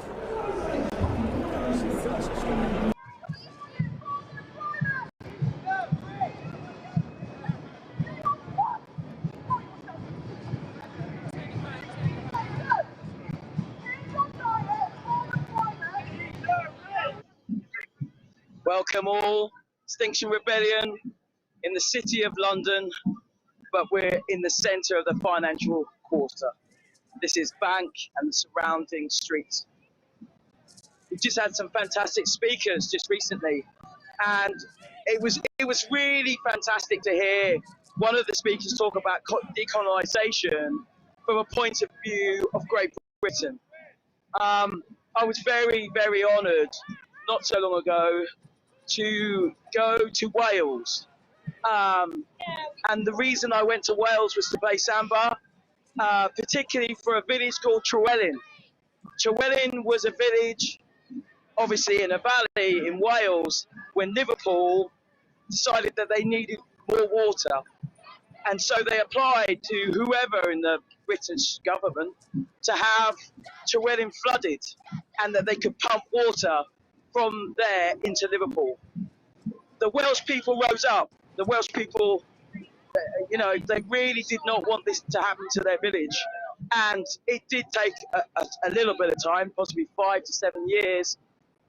Again, don't quote me, I'm not fantastic on dates. But eventually Llywelyn was flooded. This is a sign of colonisation, where a group of people with a connection with land are then ignored, and they lost that village. Talking to people at this memorial, what was very, very clear was that how many elders have been lost. You can imagine as somebody who's grown, born in a village, especially in Wales, it's real community-minded in this place, Llywelyn, very close to, and I'm going to butcher it, please don't kill me, Welsh people, but Clincliffe. And I'm sure I'm not saying that in the proper Welsh term, but they lost a lot of elders when Llywelyn was flooded for water in Liverpool. And we all know how precious our elders are. They have the voices and the experience and the knowledge to pass on to younger people. And obviously watching their village being flooded was just too traumatic to quite a lot of them, and they lost their lives. They left this planet, this world, far, far too early. People often forget when we talk about colonisation, it didn't start outside of the British Isles. It started here. Think of Ireland. Ireland was a colony for many, many years, and the strong fight back from the Irish people is the result of the Republic of Ireland that we have today. We have to learn from our past. If we don't learn from our past, we cannot go forward. And as mentioned by a previous speaker as well, the current leaders we have, and I'm really struggling to call them leaders, they don't have the capacity to think in generational terms. They have the capacity to think about what gets them elected in the very next time period. We all know that when we think about Indigenous communities, when they make decisions, it's often within the time period of 7 generations. Not like we do in Britain, where it really is 5 years. What do I have to say to get in? And no thought about our youth. If you look at this march today, there's a lot of youth here, and it's their future that we're. I'm an old git, mate. I'm 50. I'm almost 50. I ain't going to be seeing the worst of this climate crisis. It's the kids. Anyone under the age of 15, 16, they're going to be living in a horrendous environment. And if we don't start addressing this, centering climate justice, centering those companies that have done wrong, and for them to start reparations, which does include money, but it's not exclusive, we have got no chance of keeping this beautiful Mother Earth. We've got no chance at all. Remember, colonisation did not start abroad. It started in Scotland. It started in Wales. This is where... Oh, and I'm going past, I'm sorry, I'm just murdering a building, really, and I'm going back to the march now. It's having that disconnect to the land. If you see the land as something that is just going to service you personally, make you personally wealthy, we're on the wrong track. We need to be thinking of what is best for communities. We need to be thinking about what is best for our future generations, and start finding leaders who have that mentality, the mentality of 7 generations. If they don't have that mentality, don't vote for them. We've got to start moving these people out. They are not the leaders. Leaders make good choices for the majority. The leaders we have presently, well, you know what I think, I can't swear. I've already done too much swearing previously. But, oh, yeah, sorry, thank you. We need to be looking at the type of leaders we have, and we don't have the right leadership at the moment. You must think in the terms of 7 generations. That's what this climate crisis is about. We have not thought about future generations. We've thought about ourselves, and I include myself. You know, let's be frank. I only found Extinction Rebellion about 2.5 years ago, or it might be 3 now. Before that, I was happily drinking beer and watching football and supporting the best football team in the world, which is Manchester United, but that's debatable. And I went to see a talk by a gentleman called Sir David King, who talked about small islands, small nations. And he described what would happen to, you know, being, we're gone. We're gone. If people don't start thinking about the whole world, sea rise level, rising temperature, resulting in sea rise levels, makes hurricanes in the West Indies much, much stronger. Imagine, we already have a situation in the West Indies at the moment when a hurricane happens, obviously bridges, infrastructure, communities are broken. So then the country has to go and borrow money to make repairs and make the place livable again. But remember, this is an interest rate. You also have to build back stronger than previously, so that the insurance people will let you have this money in the first place. So there's a constant cycle of debt going on. It just doesn't stop. It's a constant cycle of debt. Hurricanes happen, break down, and then we've got big, big problems. So as you can see, there's a lot of smoke here going on.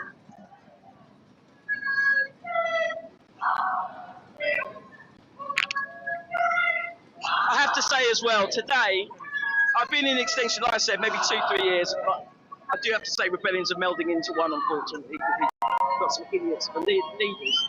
But today is the most diverse group of people I've seen in Extinction Rebellion. I'm seeing brothers and sisters who are obviously from African descent. I've seen people here from Asian descent, definitely from Pakistan, India. We've got a real mixture of people here who recognise how serious this problem is. If you're worried, if you're frightened about the climate crisis, you just need to go to Extinction Rebellion's website. It'll explain to you the basic principles of what's going on, how you can get involved. You can't stand by. I mean, you can stand by if you want. You can stand by if you want. But if you want to make a difference, if you want your voice heard, join us. Join us. We're here to make a difference and to stop the harm. All of this, everything you see here today, this is these people talking about stopping the harm. Stopping the harm and trying to address what's going on. That's what's happening here. Hello, I'm being really rude and sticking a camera in your face. Is there any chance I can chat to you? Is it alright if I can interview you? Okay, that might not be comfortable. That's no problem, but I love the fact that you're here with me, sister.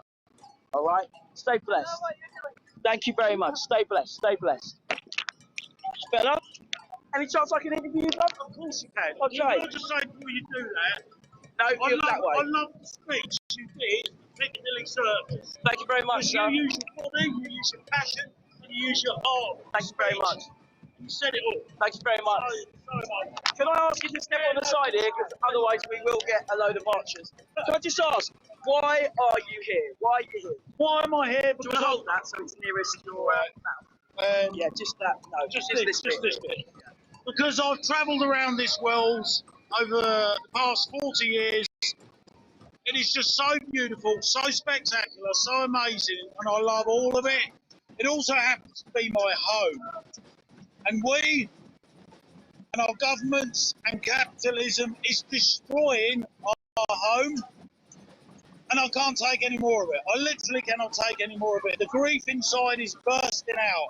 So I'm here on the streets to do my little bit in the vain hope that we can achieve positive change to go forward with and create a green, sustainable future for us all. Fella, respect. Thank you for the time. And I love the fact you're standing side by side with me. Thank you very much. Have a good day. Yeah, I'm just trying to get some vibes of people in the crowd. Again, I'm saying, when you see this, when you see all of these people here, they're saying, stop the harm. Understand clearly, they're saying, stop the harm. Stop pouring petrol on top of a fire. That's what's happening right now with these companies. When you hear that we're going to open up more oil fields, when we hear that they're looking to invest more in fossil fuels, they're pouring petrol on the fire, and it needs to stop. And it starts here. It starts here with Extinction Rebellion, but I've got to say, on the backs of others, we do say the Ogoni. They've been fighting this for a long time. They're a Nigerian crew that happen to have oil on their land, and they have just been ripped apart by this process. People have died. If you want to check out the Ogoni 9, you'll find out what happened. There was a bit of collaboration between some dodgy crew, and then people ended up going to trial and losing their lives. We're here today as Extinction Rebellion. We're going to stop the harm. That's why everybody is here. Stop pouring petrol on a fire. So I remember, people, colonisation didn't start in the West Indies. It didn't start in Australia. Colonisation started in Britain with the Welsh folk, with the Scottish, the Irish. It all started in the British Isles. Check your history, because I tell you now, that's one of the most important things we can do to fight what's happening with climate justice, is to educate ourselves. They're not going to teach you. I have to be honest, I didn't learn one thing about Northern Ireland. I didn't hear one thing about Northern Ireland when I grew up. The only reason why I knew about the Irish situation was because I had some Catholic friends who were Irish who've moved over here. So you don't know this history unless you bother to educate yourselves. And it's very important that you do educate yourselves. Because if you don't educate yourself, some mug will do with a TV screen and some newspapers, and you'll be surprised what you'll think. You'll be surprised. As you can see, the crowd is still strong. The crowd is still strong. I'm just going to try and get a little bit of action at the front. We've got a wonderful pink banner. I'm just going to try and check out what it says at the front here. We've got a banner that says "Government in bed with climate criminals," and we know who they are. We know they're Shell.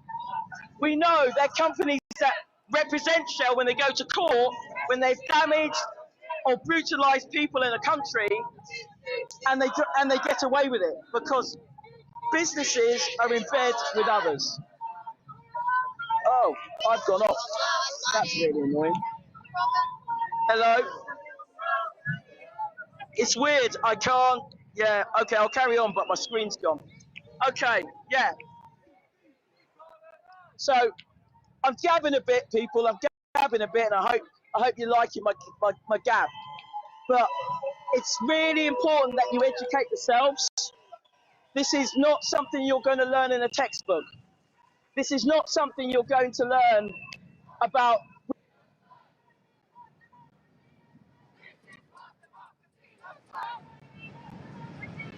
This is what democracy looks like! This is what democracy looks like! This is what democracy looks like! Rebellion! Rebellion! Rebellion! Rebellion! Show me what democracy looks like! This is what democracy looks like! Show me what democracy. This is what democracy looks like!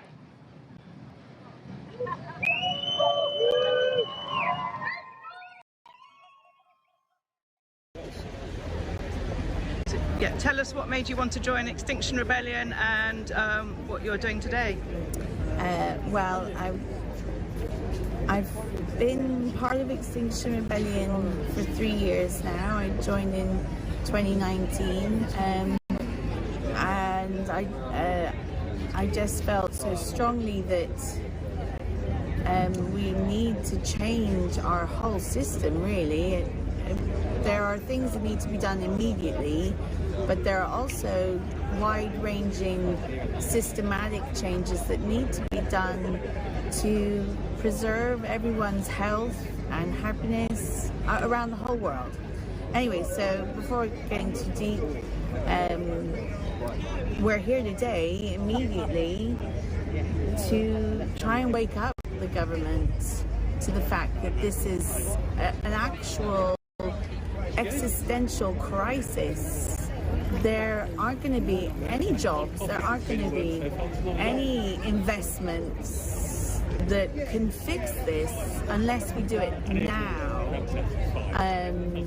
Unless we stop all new investment in fossil fuels and make sure that we're putting our energies into transitioning every part of our society and educating and involving everyone. I mean, the whole idea of this couple of weeks was to get people talking, to get everyone's ideas in, because we're all unique and we all have our own skills, and we can all work together and get through this, and hopefully there'll be a future for my children and her children, because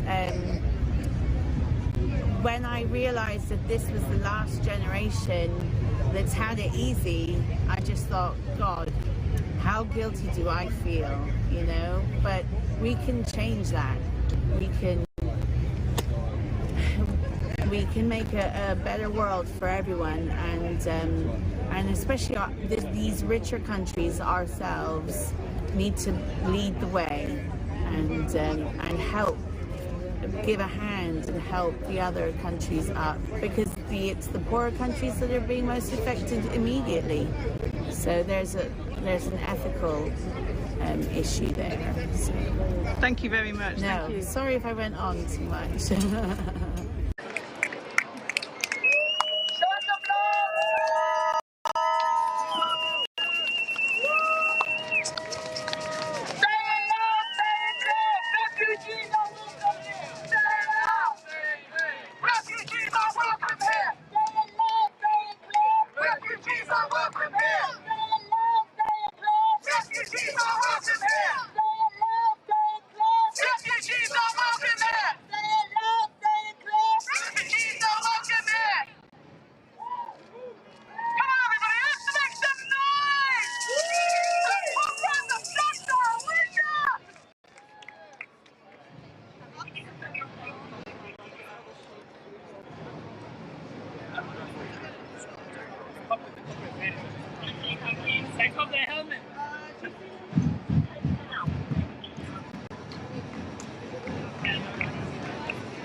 It has taken an enormous amount of courage, an enormous amount of love to be stood here today with you guys. Each and every one of you has made this possible. The world is waking. It needs to awaken. We are at the point of a climate collapse. That is not just human life is at risk, but all life on this planet is at risk. And whilst we stand and busy ourselves in the everyday, there is huge corporations, banks, and the Guildhall that are taking money and extracting it and putting it into their coffers. My God, I don't know what planet they're going to go and to spend their money on. Because really, what's going to be left? It's going to be, nothing's going to be left for us to be living on. So today, we've taken a tour around the city and we've highlighted law firms. Law firms that have made it absolutely possible for corporate corruption. Without this systematic budgeting system that they've got, so law firms, banks, and the Guildhall, all in it together, all complicit. And that is why we have this extraction of wealth and extraction of resources and our planetary soul and our planetary climate. We are in this position as humans because of it. No longer should any of us stand by. And I hope that this will awaken those that are not to come and stand and join. Because the air we breathe is something we all share. No one else can stop this from happening but you, the individual, each and every one of you that is so powerful, but yet been denied your power. Step into your power. We welcome you into your power. So right now we're outside Maples Group. This group was built on blood money. It's members of offshore magic circle. So remember, this is how they make the blood money disappear. A group of law firms that operate in tax havens and enable companies and private individuals to avoid tax. So whilst you are sitting in your everyday jobs, thinking that you're contributing to society, these guys are extracting it from your pocket and extracting vast wealth. Offshore tax havens suck revenues away from governments. Well, our government is part of the offshore tax havens, so I don't know. And let's face it, many of those politicians are taking that money along with them. From our governments, which could otherwise be spent on healthcare and other things essential to human welfare. They impoverish lower income countries even more. Tax losses to tax havens are overwhelming. The responsibility of higher income countries, 98% in total. Tax losses are a greater proportion of tax revenues in lower income countries. So remember, this is us being divided. The very few have been taking capital and profit at the expense of human life, because that's what's at stake here. The City of London is the core of the whole network of other financial centres in Guernsey, Jersey, the Isle of Man, Bermuda, the Cayman Islands. All of these islands are British offshore sites, guys. This is where all the money is. Maybe we need to take a tour, an island tour.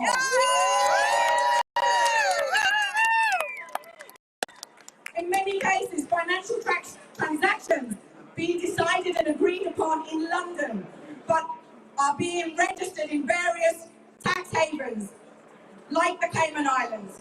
So remember, when we put our energy into this system, we're enabling these corporate extractivists to take away our power.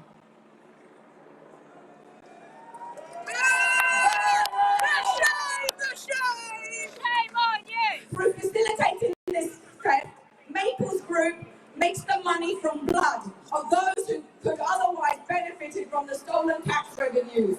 And this is global. This isn't just here. And remember, here is just as important. Because let's make no mistake, it is the City of London that drives this extraction of wealth across the globe. Call out the truth! Call out the truth! Call out the truth! Call out the truth! Call out the truth! Call out the truth! Call out the truth! Call out the truth!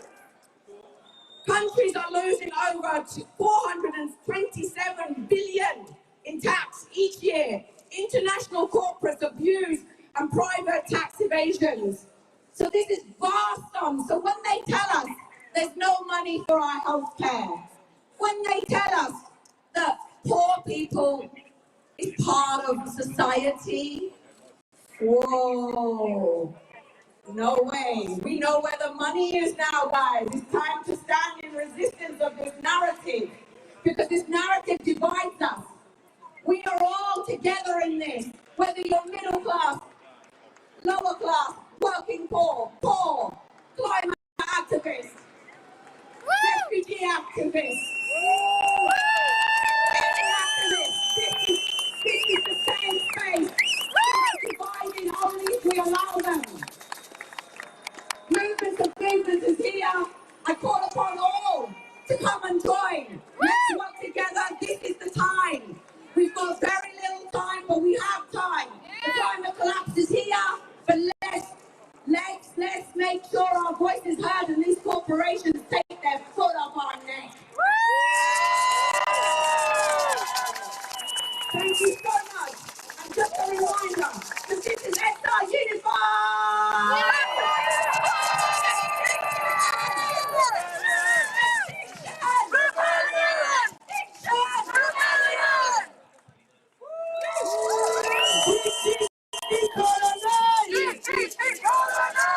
Let's go for a little walk again, right?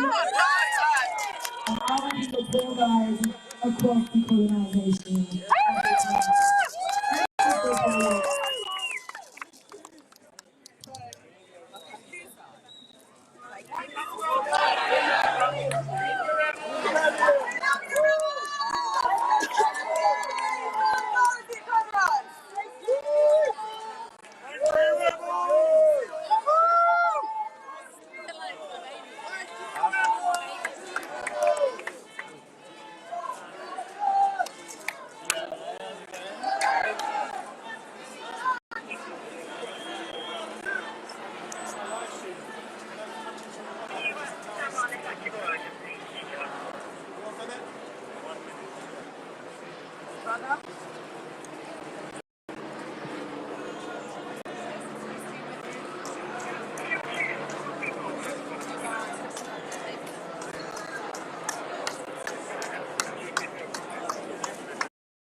Sorry? Can you hear me through my mask? Okay. Can you tell us what you're doing here? We're protesting. Maples Group basically helps rich people take their money away. So they help with tax evasion. Something that poor people can't get away with, but rich people can get away with any day. So it robs the entire world, but especially poorer countries, and is a significant portion of their income. Thank you. Yes or no? No.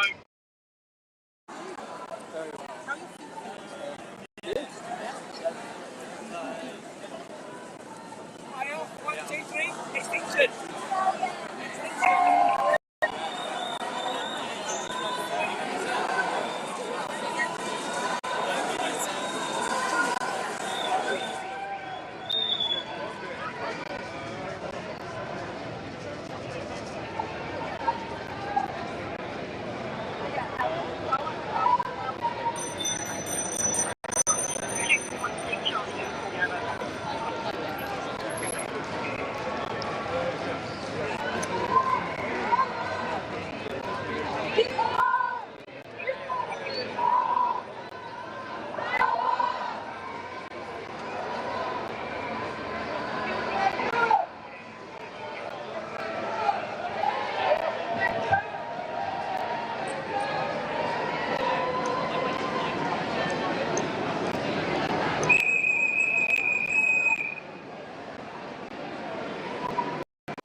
business practices and the industrial processes we've chosen to employ over the past 100 years are now putting our climate at risk.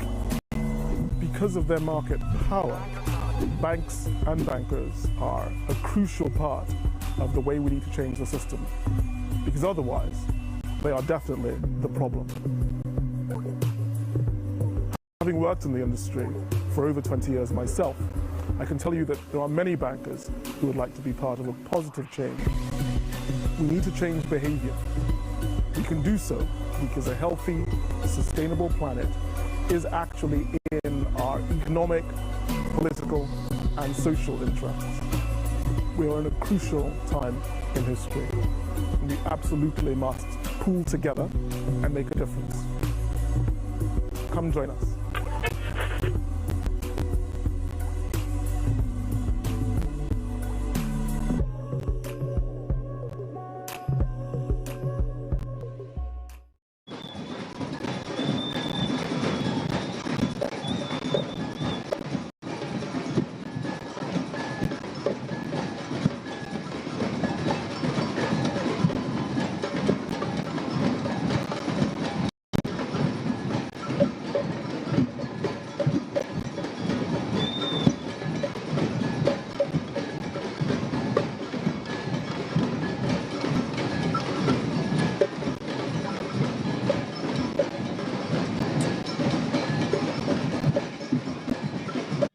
Yeah, it's Extinction Rebellion. We're in the centre of London and the financial quarter.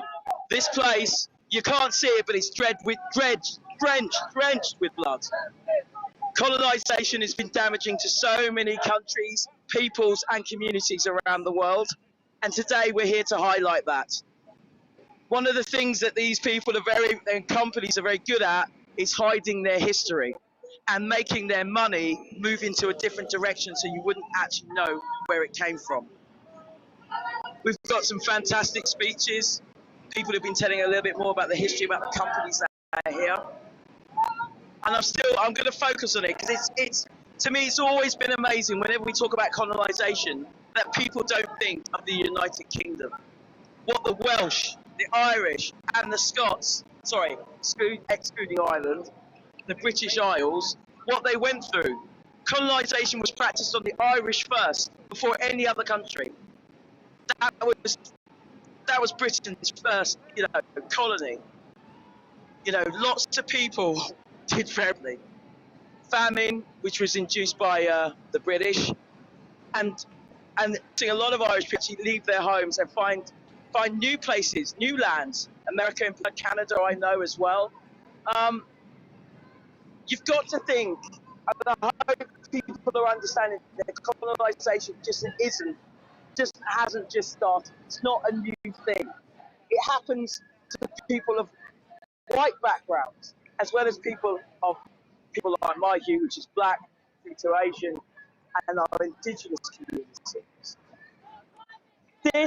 This march here, don't be wrong, there's other environmental talks about this, but what's happening here is stopping the harm. This is what Extinction Rebellion is on. We're coming here today and to say you need to stop the harm. Very recently it's been announced, it's been very announced that the British government is now going to be going for more oil fields and more money in fossil fuels. So instead of less calming things down, what's happening is they're pouring more petrol on the fire. And they think we're going to have a lovely barbecue. Guess what? I don't want to be barbecued. I want to save the planet, save the people, and save the lands. And you start by stopping the harm. Look at these lyrics at the front here. Built on blood money. You've also got people over profits. We have really bad leaders who make decisions that are for the first 5 years. They don't think about generationally what their decisions mean.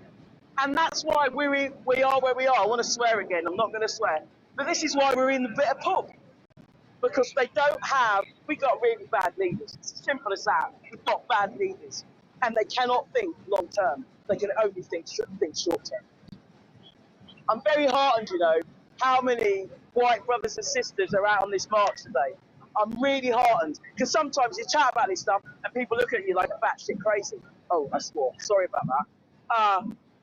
But today, look how many people are here. Every colour, every hue. Check this out. Check this out. Look how many people are here. And they're all saying the same thing. Stop the harm. Stop the harm. Stop investing in fossil fuels. That's the gig we've got to get on with. Stop the harm. You can't repair anything if you're still causing harm. And the recent announcement we're going to put more money into fossil fuels, that's not stopping the harm. That's pouring petrol on a fire, and we need to stop that petrol. We're here, Extinction Rebellion. If you want to join, if you're worried about the future like all the rest of us, man, go to the website, check out Extinction Rebellion, man. See if we fit you. You know, if you're in London, we're in the financial district. You can walk down and see what the score is. See if you get the feel and the vibe of the place. You'll be with so many other people in company who want to stop the harm. Look at how many people are here. Look how many people are here. And they're all saying the same thing. Stop the harm. Once we stop the harm, we can then repair. Oh my days. To those lyrics. That's it. Decolonize. Can you sing it at home with us, man?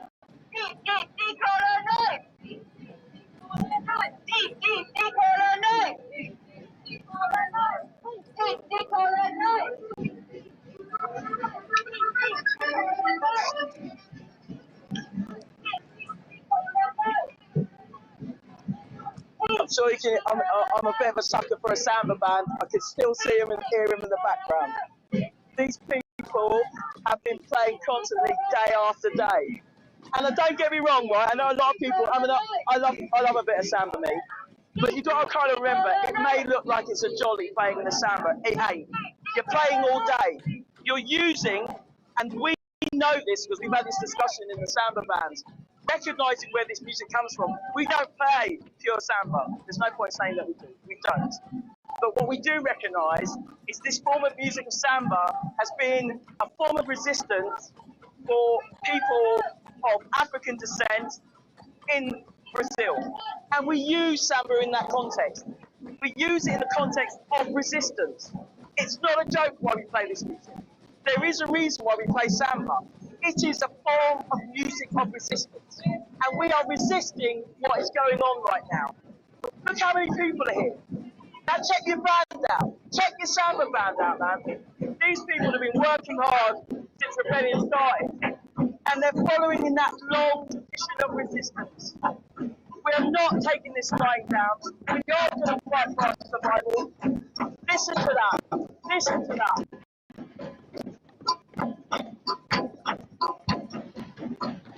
Look at the race of the band, age group, every race. Every type of person in this band. This is who Extinction Rebellion is. This is who Extinction Rebellion is.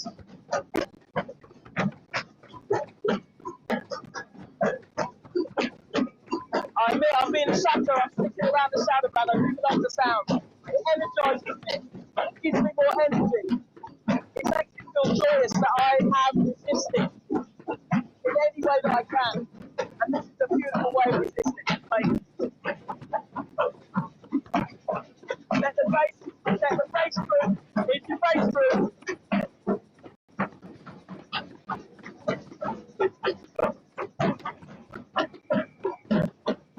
Today we are honouring the ancestors who lost their lives due to slavery from the British. Today there's been paint grown, sometimes in handprints, and put onto buildings. And I really do feel like my ancestors have put their hands against those walls saying, I lost my life. I lost my life because of this building. You can't equate buildings to life. And that's what, sorry, excuse me, that's what happens. I'm gonna check some photo out. I'm just wondering, I don't know you, but can I interview you? You can totally say no, by the way. I'm gonna move away. Oh, is it? Yeah? Is that cool? Wait a minute. No worries. Yeah, I know, the music's loud. Respect for the earplugs. Yeah. I'm just going to put this a little bit closer so we can hear you. Yeah. Nicely. Yeah. Can I just ask, why are you here? Are you here? Oh God, loads of reasons. One, Tell me so. I have to be here. Yeah. I mean, I'm a member of XR, so there's the environmental reasons as well. Then this world is so unjust, isn't it? I have to stand up for justice across the world. I mean, look, people say, oh, climate change is happening because of all the emergencies in Europe. Well, those effects have been felt throughout the global south for decades already. And the white people haven't realised it. It's getting a bit closer to home now. So I have to be here in support of, you know, the people already dying and had their farms destroyed and their livelihoods gone and their houses flooded already. I'm going to say blessings because you know what you're talking about. You've joined us. And it makes me proud to be a rebel with you. Yeah. You have a blessed day. Likewise. Have a blessed day. Have a blessed day. Yeah. Oh, sorry, I've just got something out. And you. You see, we've got rebels who know their stuff, man. We have to say that. Recently, really bad floods in Germany, in Belgium, and Poland. And roughly, I've been hearing at least 1,000 people were missing, about 200 people who actually lost their lives, and I'm sure those numbers have changed. I remember, and I said this in a talk, if you've seen this talk, you might be a bit bored because I'm repeating myself, but the woman who was being interviewed, and she was in a state, obviously, because her community had been trashed by the floods. She really did believe this was the kind of thing that happened in what she considered poorer parts of the world. There's a real misconception about the world. The world is just the world. The weather doesn't change or stop or doesn't want to do things because you happen to live in a richer and nicer neighborhood. What happens to one happens to all. And we do have to start thinking like that. What happens to one happens to all. If we don't want to save, certain parts of the world because we're of different colour skin or we're not seen as financially viable, unless we want to high tax money, which is another question. Europe's it may take time, but they are going to feel it. We're in another space now, and I have to be honest, I don't know what this space is, but I'm going to listen out and get some information and maybe even do some more interviews.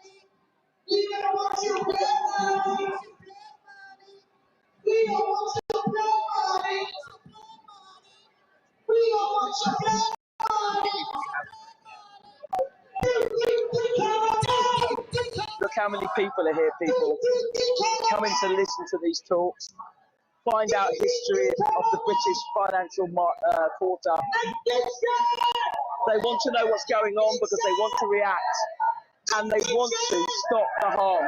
And this is how it begins, with conversation and information. That's how it begins.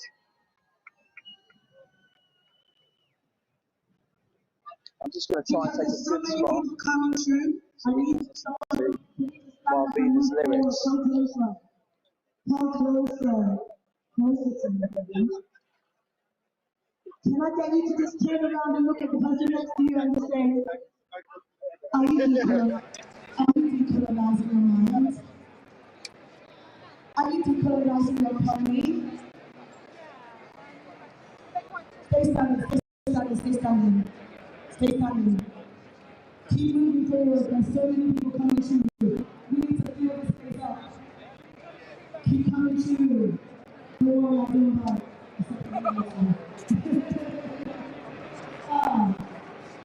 People, really, shut up. Okay.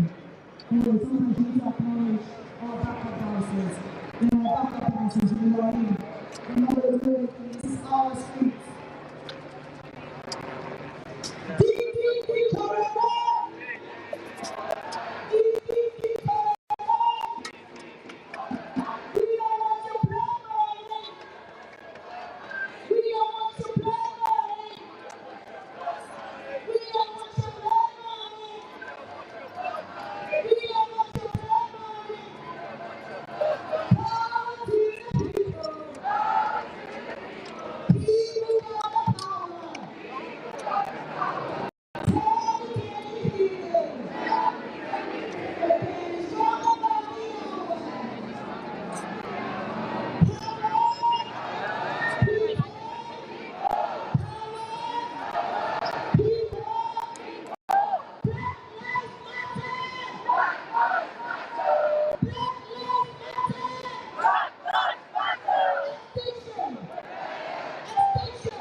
While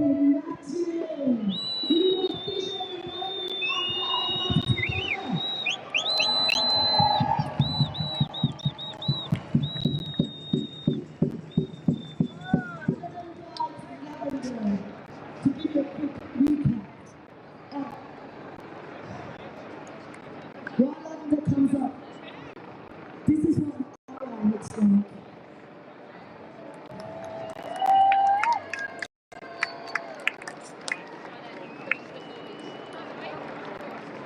I need us to take space. More people come, so we can get people to move around the sides. If you can move around the sides so the people coming, we've got enough space. Let's just occupy our space, okay?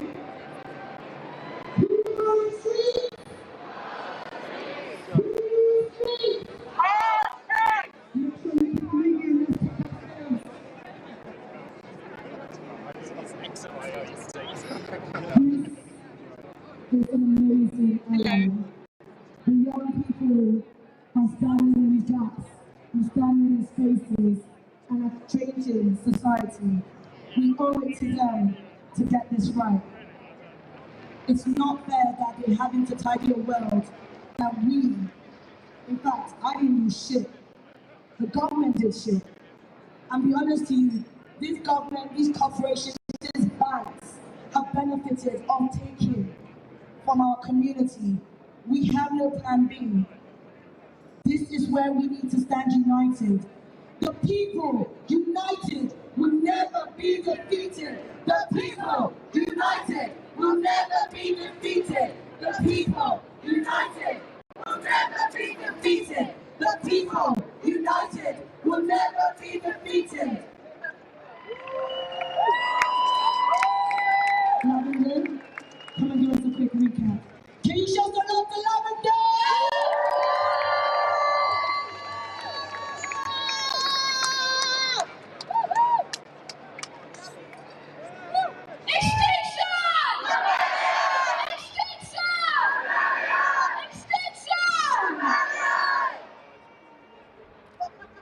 We're going to do a little recap of the little walk we've done today. How's everyone feeling about the walk we did today? Was it nice to see these little places that we stopped at? So let's do a little recap and remind ourselves why we're out here today with the campaign for decolonising the economy. The walls of the City of London were built on blood money. How do we think about that? These same institutions that are wrapped up in neo-colonial and colonial practices are the same institutions that are driving climate breakdown. How do we feel about that? Shame. So for a little recap, we started off at Standard Chartered. They're a bank that is funding billions of pounds into fossil fuel endeavours in the global south.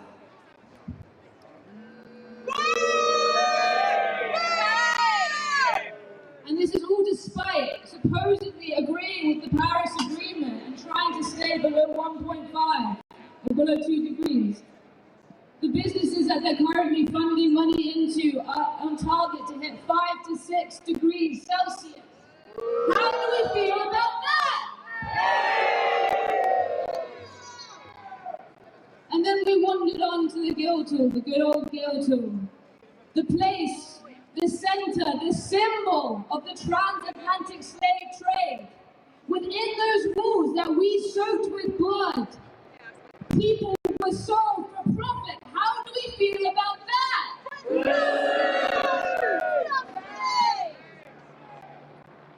And then we continued our little stroll, didn't we? It was lovely. It's a lovely day. We went to De Beauvoir in Plimpton, a law firm defending Shell against the people of the Niger Delta, who for decades have had their lands ravaged, completely ravaged by oil extraction. Lands that, as we know, people rely on for livelihood, for sustenance, for food. How do we feel about that? It's the law firms, it's the people hiding in these buildings that are defending the corporations that we need to call out. The corporation is complicit in societal collapse for heading us towards disaster. We need to continue calling them out. We need to let them know how we feel about their neo-colonial practices that are going to make this world uninhabitable. How do we feel about that?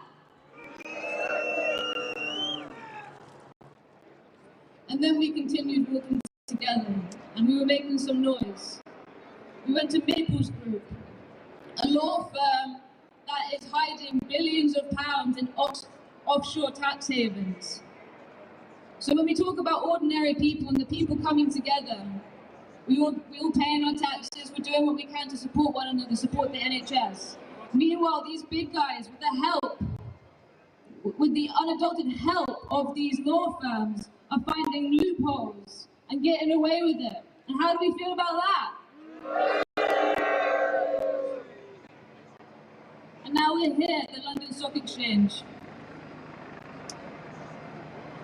where endless companies are buying and selling and trading our futures. How do we feel about that? Disgusting.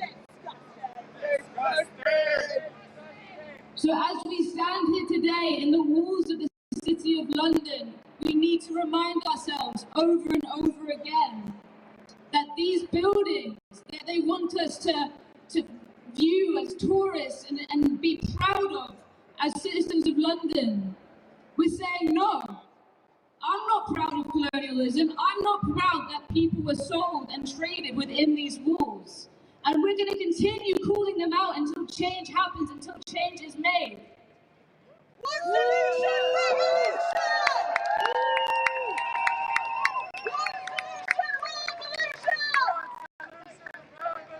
One solution, revolution! One solution, revolution! One solution, revolution! And in midst of all that's happened here today, exposing the blood on these walls, we find ways to resist it through joy, through coming together. And so now I call on everyone, let's make the London Stock Exchange our new dance floor. Let's claim it, let's reclaim the places that have been trying to take it away from the people back to the people where they belong. So now it's time to dance.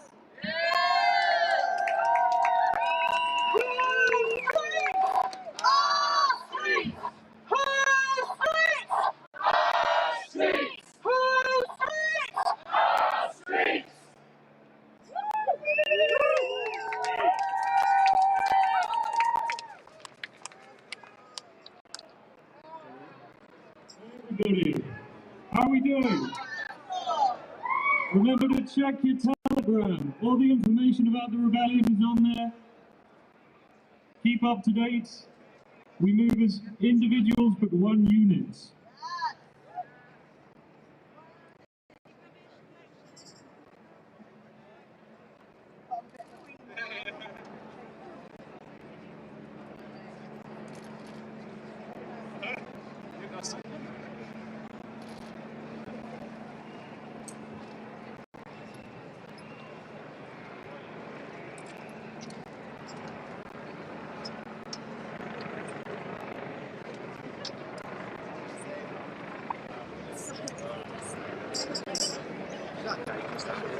Hi Alex, you right? Your teacher's having it.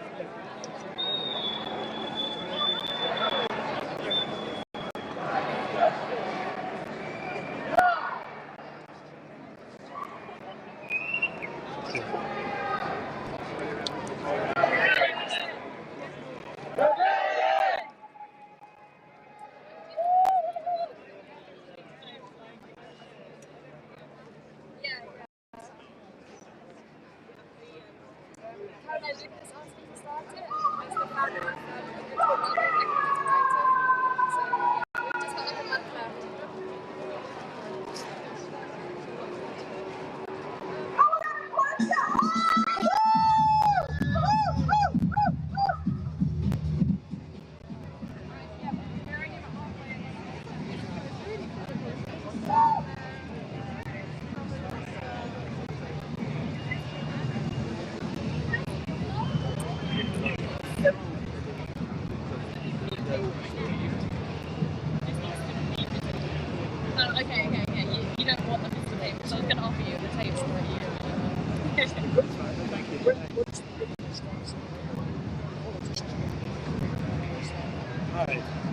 see an interview.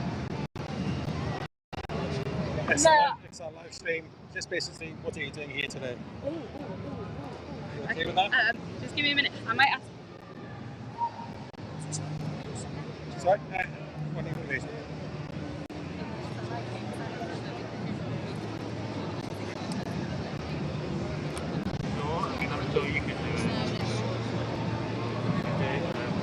You've been volunteered, have you? Yeah. Okay, basically, what are you doing?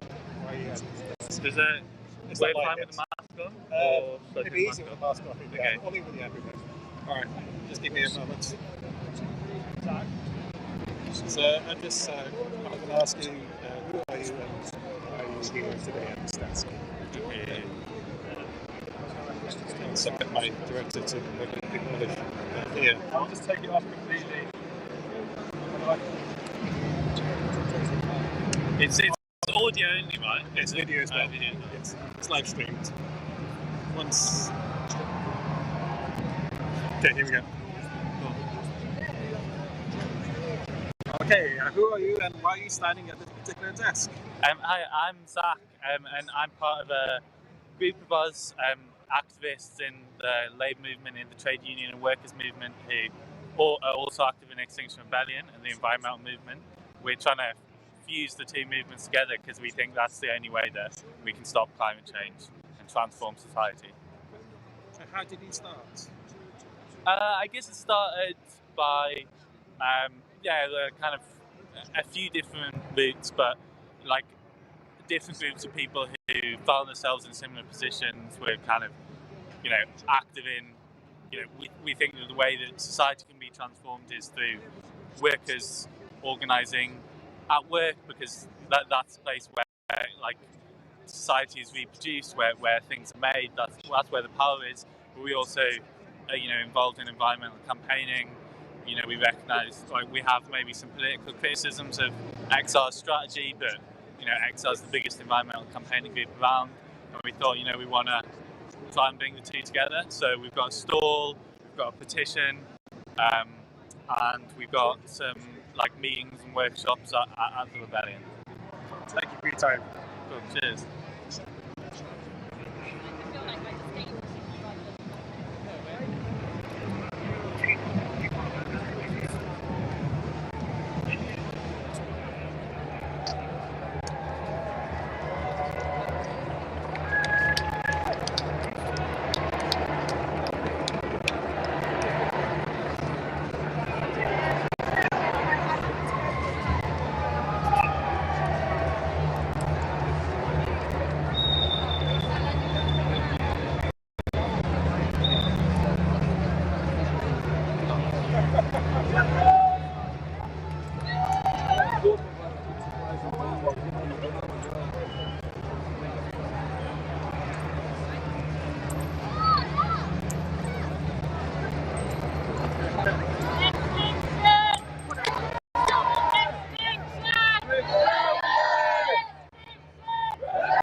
Hi.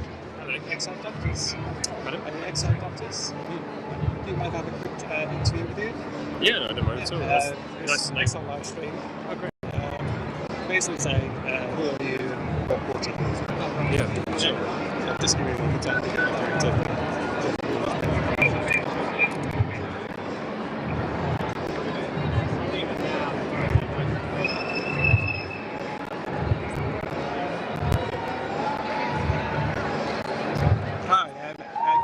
you tell me who you are and why you're here today?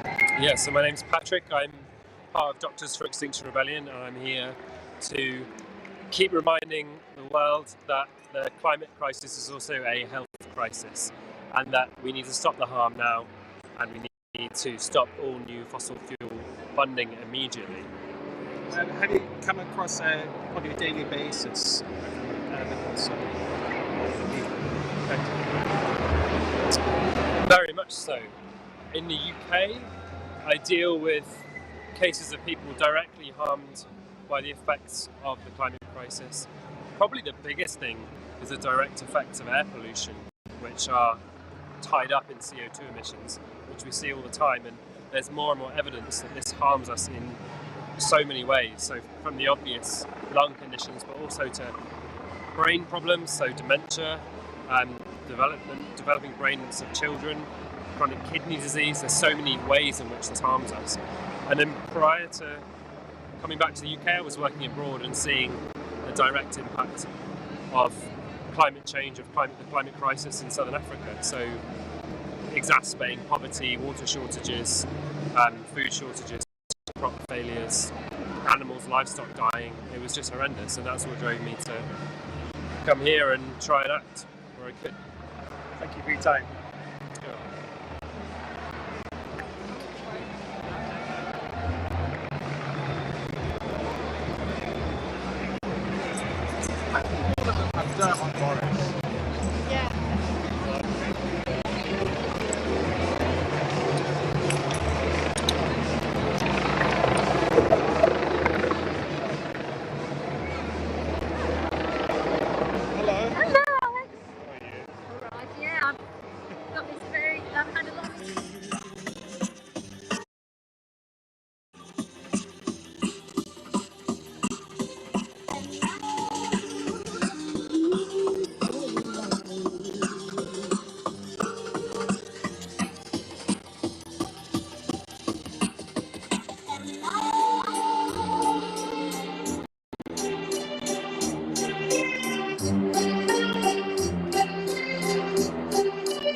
Well, Extinction Rebellion, we're live, we're in the house.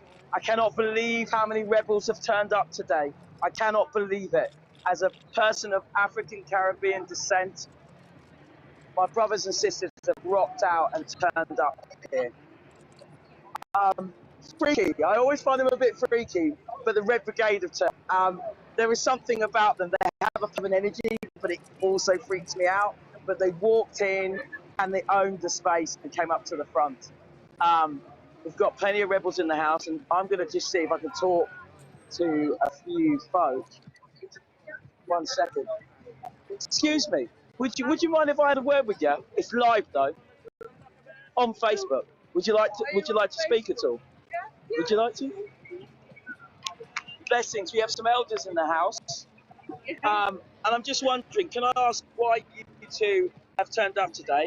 I'm just going to move the mic a little bit closer to you. So what's today about? What, being in this particular part of London, what does it mean? It's about the money that is being spent on fuels, and the fact that it is not banning fossil fuel, licensing. Yeah, I'm just checking your sign out there.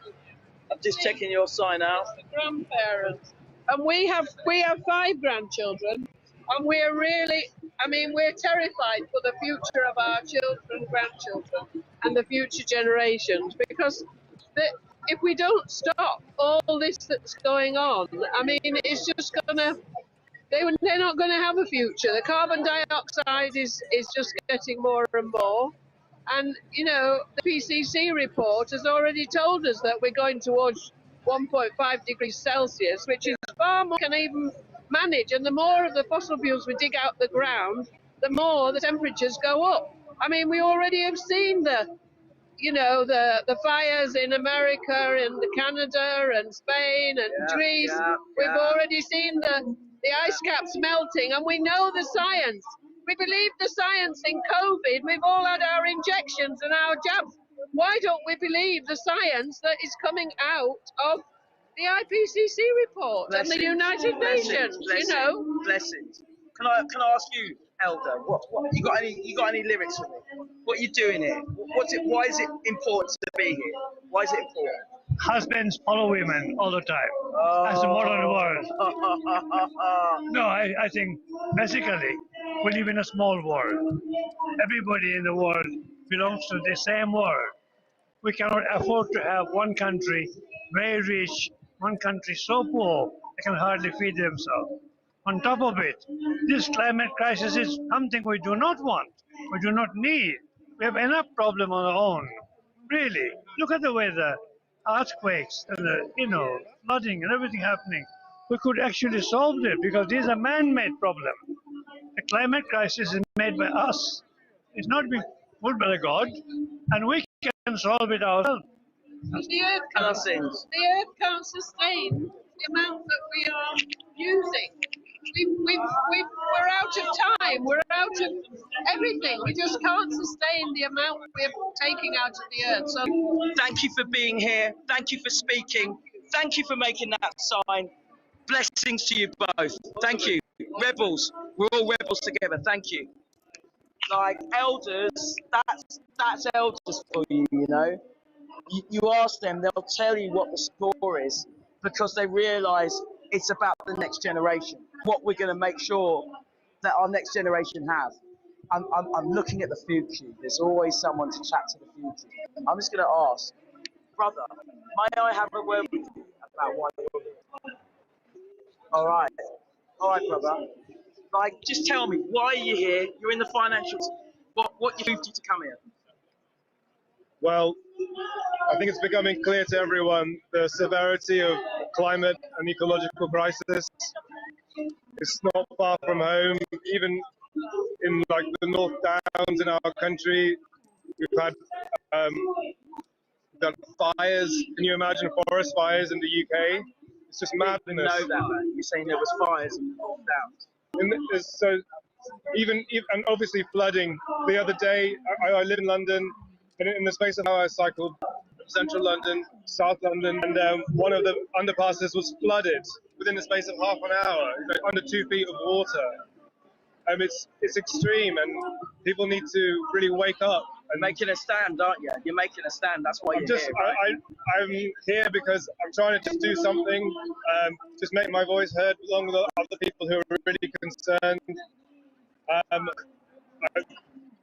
I know it's like a behemoth. The City of London has got so much power, and at least we're here. We're showing that it's wrong what they're investing in fossil fuels. They need to stop, and it just can't go on any longer. Thank you so much for your time. I'm just going to check out your sign, and hopefully we're going to hear some speakers now.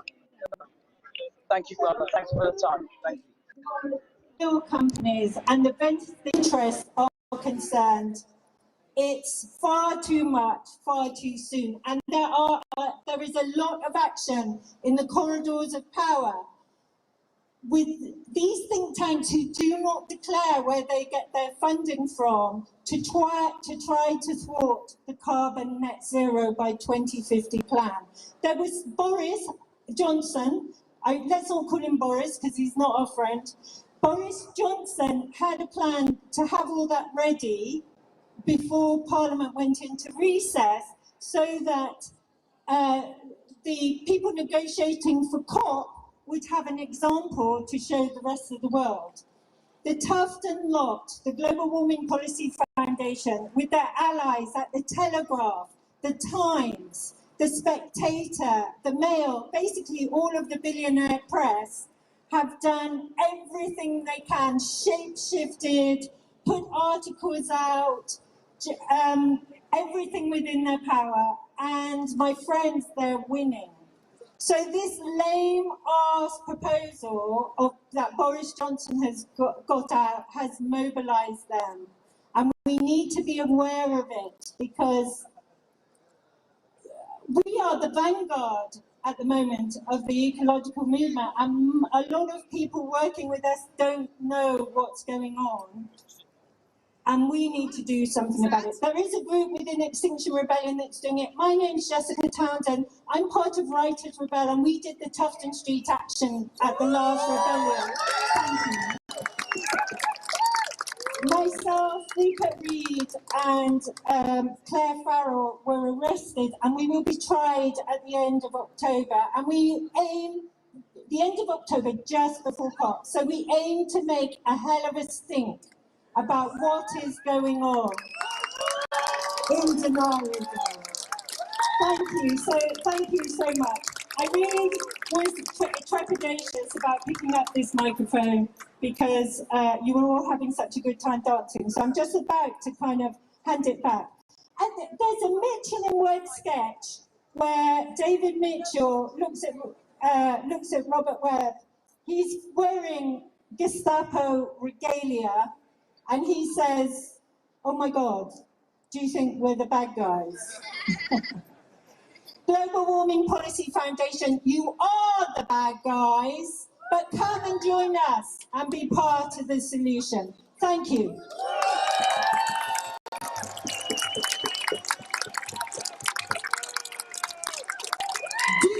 Decolonize! Decolonize! We don't want your blood money. Wanna save the world, honey. We don't want your blood money. Wanna save the world, honey. Decolonize. Decolonize. Can you give yourself a round of applause for totally smashing it? Look at the way you guys confuse the police officers that even know where to go. They didn't know our moves, so give yourself, it's down to all of you rebels. Aren't you guys just awesome allies? Isn't it nice to stand in solidarity and be able to decolonize the economy? Isn't it great for you to say Black Lives Matter? Black Lives Matter! Extinction! Extinction! Extinction! Wow! I don't know about you. I feel like I definitely just want to be in that vibration. You know what? We done good today. Turn to someone and say, you done good today. We done good today.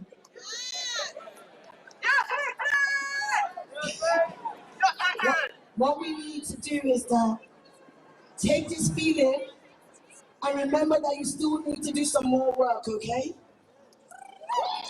Remember that. Remember you still need to do work. Today's action is history. Tomorrow is your story. Which one do you want to create? So remember, you've got a voice and influence. I know they try and tell you you don't. You've got a voice and influence.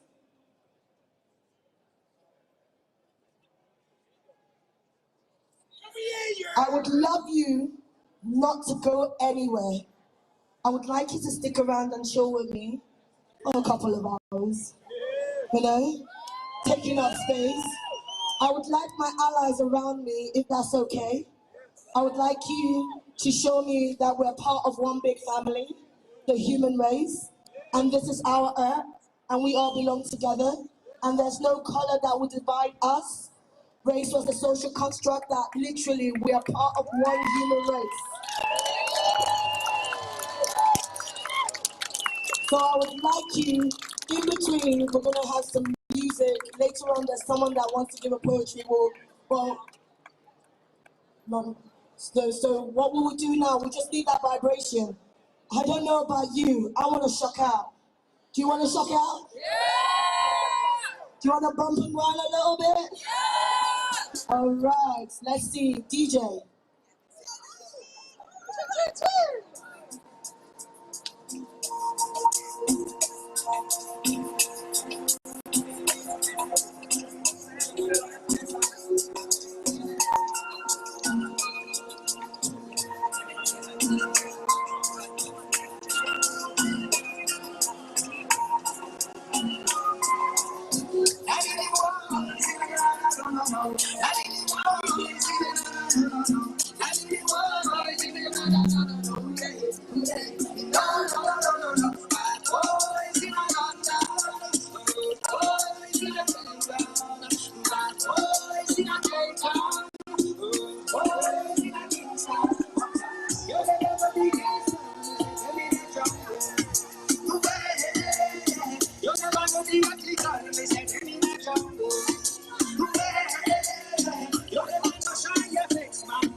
I know Extinction Rebellion XR are mucky and they make a fuss. They're loud, they're disruptive. They sometimes throw paint and other such things, and they block traffic. But what else is going to make politicians really recalibrate, realign, revolutionize politics so that it faces the horrors of climate change and all the damage we're doing to our planet? It's a very complex and a very difficult situation, but unless we recognize it, that everything has to change, then nothing will change, it seems to me.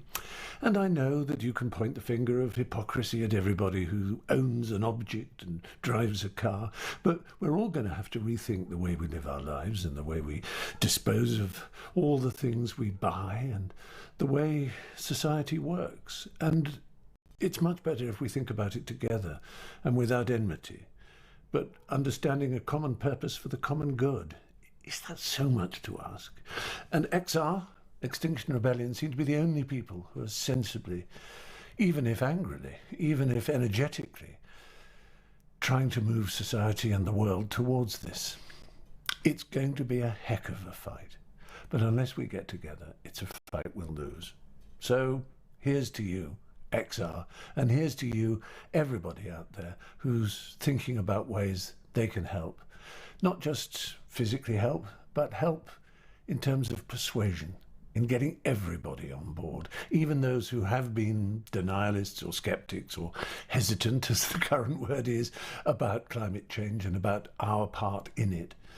Even they have to be brought on board, and they must be brought on board with civility and understanding, because it's a very difficult thing for us to realize just how massive this problem is, and therefore how much community and connectivity it's going to take. I've spoken enough. Anyway, good luck to you, XR, and thank you. Lots of love. Yeah, we're still in the financial district. We're in the city of London, and what you're seeing up the front there is our youngsters dancing for their lives. That's what they're doing up there. They're dancing for their lives. And everyone thinks it's a bit of a joke, but the pressure and the strain of knowing what they face, any kind of dance, any kind of release, that's going to be really important. Again, the numbers, I'm just so choked about the number of people who are here. And again, the makeup of it is the makeup of London, you know? This isn't, I know everyone says everyone's middle class. I ain't middle class. And everyone says they're all white. They ain't all white. I've been speaking to Asian people, people of African descent. There's a few indigenous crew. We're mixture. That's what we are. So anyone who tells you everyone's white, everyone's middle class, all right, there's a little bit of truth in that number, but don't believe it. Don't believe the hype. If you're of any background and you're tempted to do something about the climate crisis, look at the website. Check Extinction Rebellion out. There'll be something for you. You may not want to rave with the kids at the front up there. You may want to do a petition. You may want to do something outside of your bank. There's a place for you if you want to secure the future for the next generation. Simple as. I'm now looking for interviews. I might, excuse me. Could I interview you? Could I talk to you? But I'm online. All right. I'm going down. Oh, these are old knees. Hello. I'm just wondering why you're here. What's motivated you? What's your vibe? Tell me why you're here. I'm here out of complete desperation, really. Politicians whose job it is to do something about the crisis are actually currently making it worse by giving taxpayers money to fund and subsidise new fossil fuel projects by giving the go-ahead to new fossil fuel projects. We're on the brink of absolute catastrophe that threatens my family and everybody else's family. How long have you been doing? How long have you been in the environmental game? I'm a real newcomer. I'm a really boring, non-protesty person, and it wasn't until the end of 2018 when that IPCC report came out and said we're on a countdown to humanity that I actually. Hey, welcome to the tribe. You have a blessed, all right? Have a blessed day.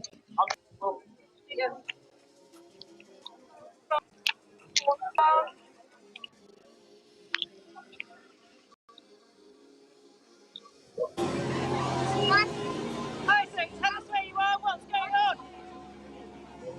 Tell us where you are, what's going on? In the City of London.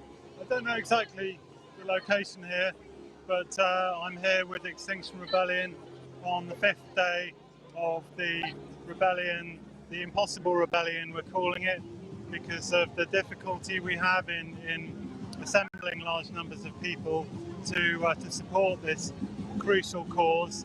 But nonetheless, we've got thousands of people here today, and we've poured fake blood on the ground as a symbolic gesture to represent the blood that's been spilled through the activities of the financial institutions which surround us here in the City of London.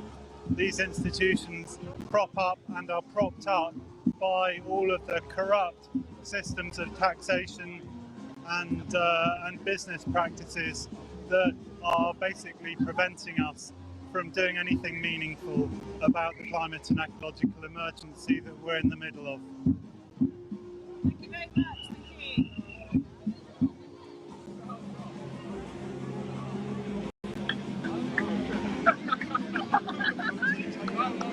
Thank you.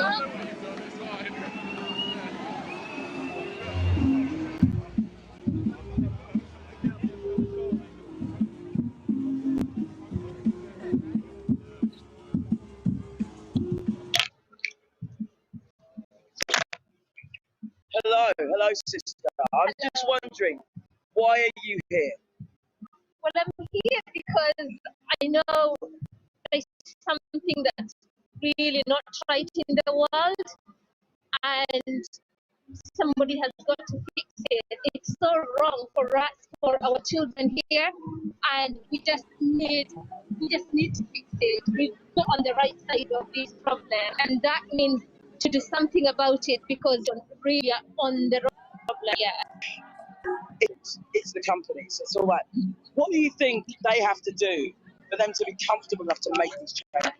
What's the values that matter to change? What do you think? I think they've got to think not of the money, but think about us right now and the future generations. It's not about money, it's about how can we all share this world, for everybody to benefit from it.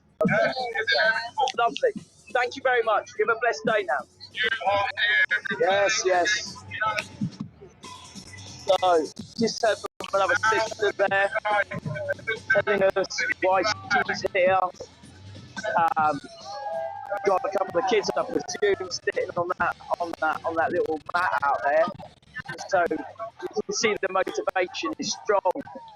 It's like a maternal instinct to make sure that your kids and all other kids do well. It's people. If you're a first-time viewer and you're not into Extinction Rebellion, but you just have been sort of taken over by district, I'd be clear what is happening. There ain't no second planet. Yeah. Cool. Cool. So, just remember, these kids ain't dancing for fun. They're dancing for their lives. Remember that. They're dancing for their lives.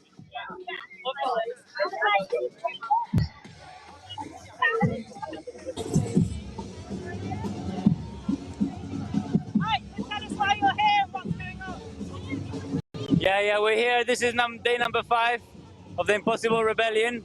We're here in Paternoster Square in front of the London Stock Exchange, one of the 3 global stock exchanges that work, manage and sell our future for stock exchanges. So we invite everyone to come and join us. We will start in the occupation soon, right after this. This is Extinction Rebellion, united with everyone else that wants to fight for life. All the indigenous communities, all the grassroots across Asia, Africa and South America. We're here in solidarity with them. Please join us. I'm Lautaro Ilayux from Colombia, and this is Extinction Rebellion UK. Thank you so much. Thank you.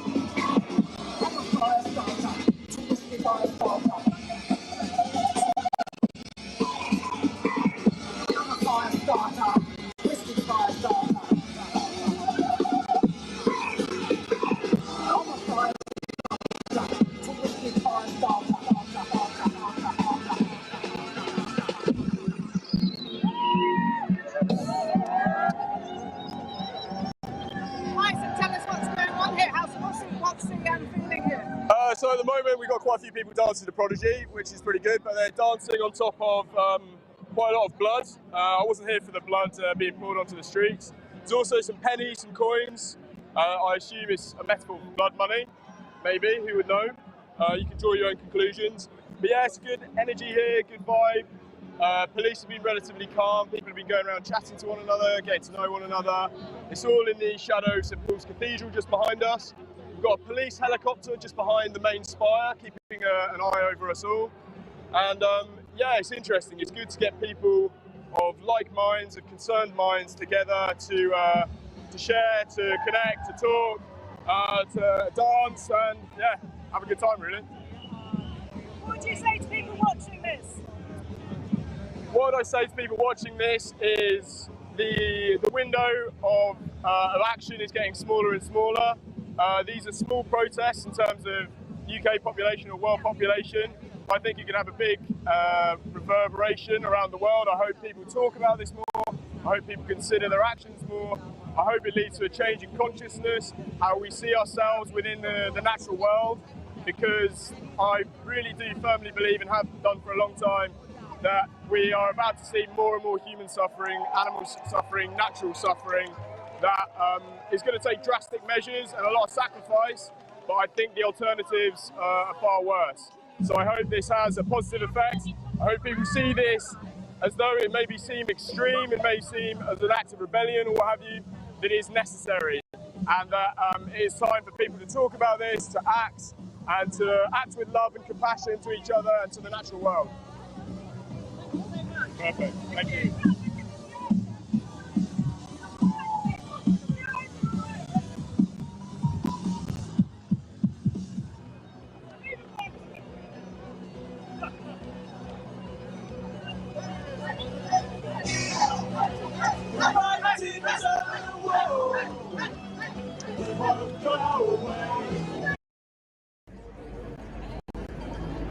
So we're here outside the Bank of England. It's interesting how these buildings are built. David Graeber, the brilliant anthropologist, pointed out they're set up to look like temples that we're supposed to worship at, you know, so that we keep paying our debts off, and it's a debt-fueled economic system that we're running.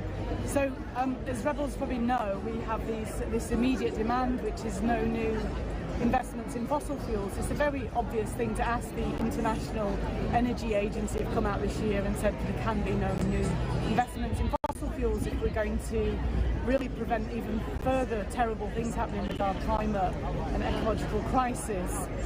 And I think what that's opening up is a bigger conversation that we need to have, which is why on earth is that still happening? Why is it that since the Paris Climate Agreement, you know, governments and businesses have been putting new money into fossil fuels and subsidising fossil fuels, $3.8 trillion since the Paris Climate Agreement? It's because we have a political economy that has to change. And this is not about, you know, then they want to label us anti-capitalist, and that makes it sound like you know, we all hate business or we don't think markets are a good idea. There was a leading financier who said there's lots of different types of finance system and we've got the worst one. So what we actually need is a grown-up conversation about the economic system, about why it can't make sensible decisions. And the reason is it's based on economic growth, and as Kenneth Boulding said, anybody who thinks you can have infinite economic growth of physical things on a finite planet is either a madman or an economist. So economic growth, you can grow certain sectors. You know, obviously we need to grow the renewable sector, but if you keep growing overall, all you're doing is adding to the energy mix. You still need the fossil fuels. So we need something of degrowth, obviously in fossil fuels and in our consumerism. It has to decrease. We can't keep needing 1.7 planets in order to just run this sort of consumerist society. And the way the system's set up is it sort of requires that. So we've got 2 stickers to offer to the business folks in the city. One of them says, "I support rebellion, growth kills, defund fossil fuels now." And it's really good if business people are willing to say, yeah, something really significant has to change. It's so much more powerful if it comes from people in business. It will be seen as predictable for a nose ring wearing green like myself to be talking about the political economy.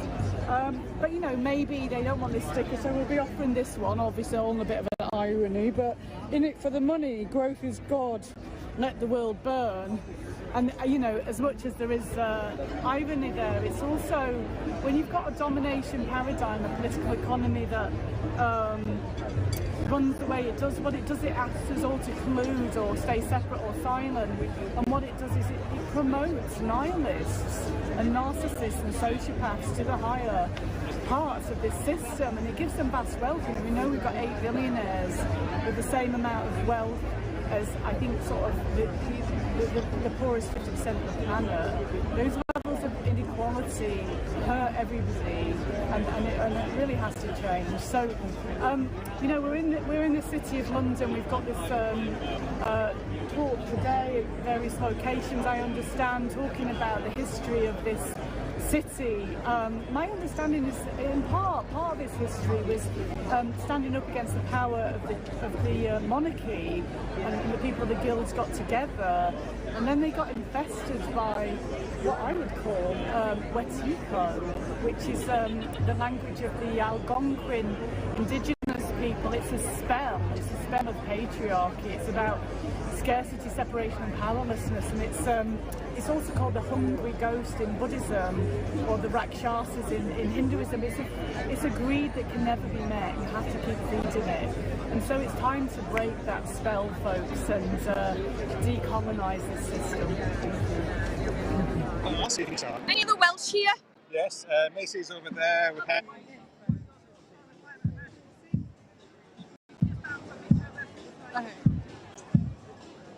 Hi.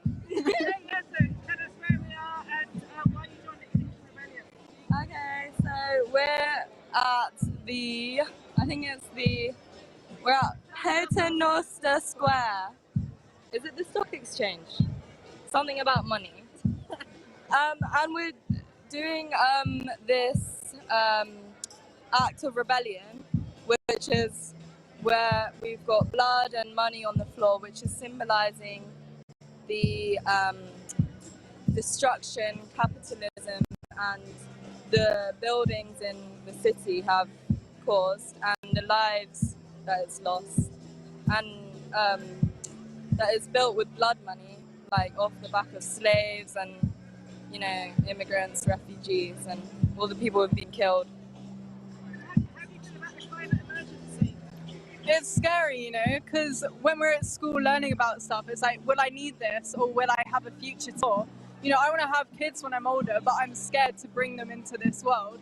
It's just terrifying. And the adults who are going to be dead when it's like a big problem, they're just, wasting everything, destroying our planet, and we're going to have to live with the consequences. And when I talk to my grandparents about it, they're like, oh, it's up to you to solve it.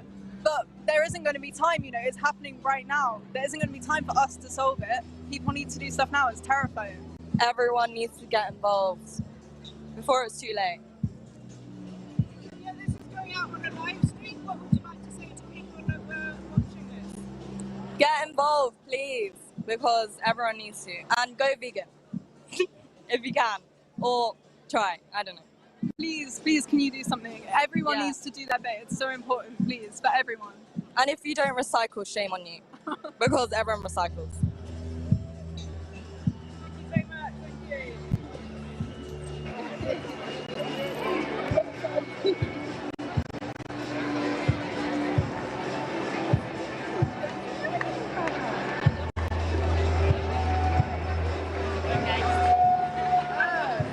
It's a good space, isn't it?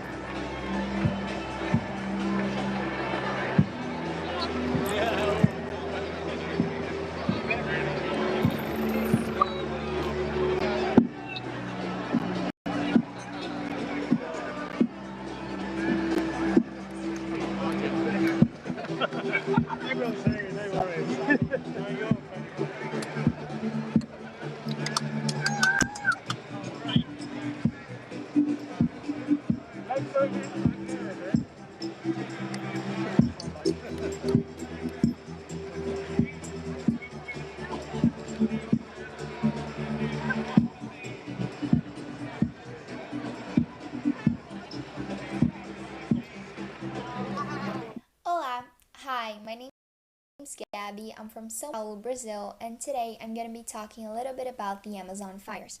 The Amazon rainforest has a very important role as it is the habitat of numerous species of fauna and flora, and it is also responsible for a huge amount of CO2's absorption in the planet.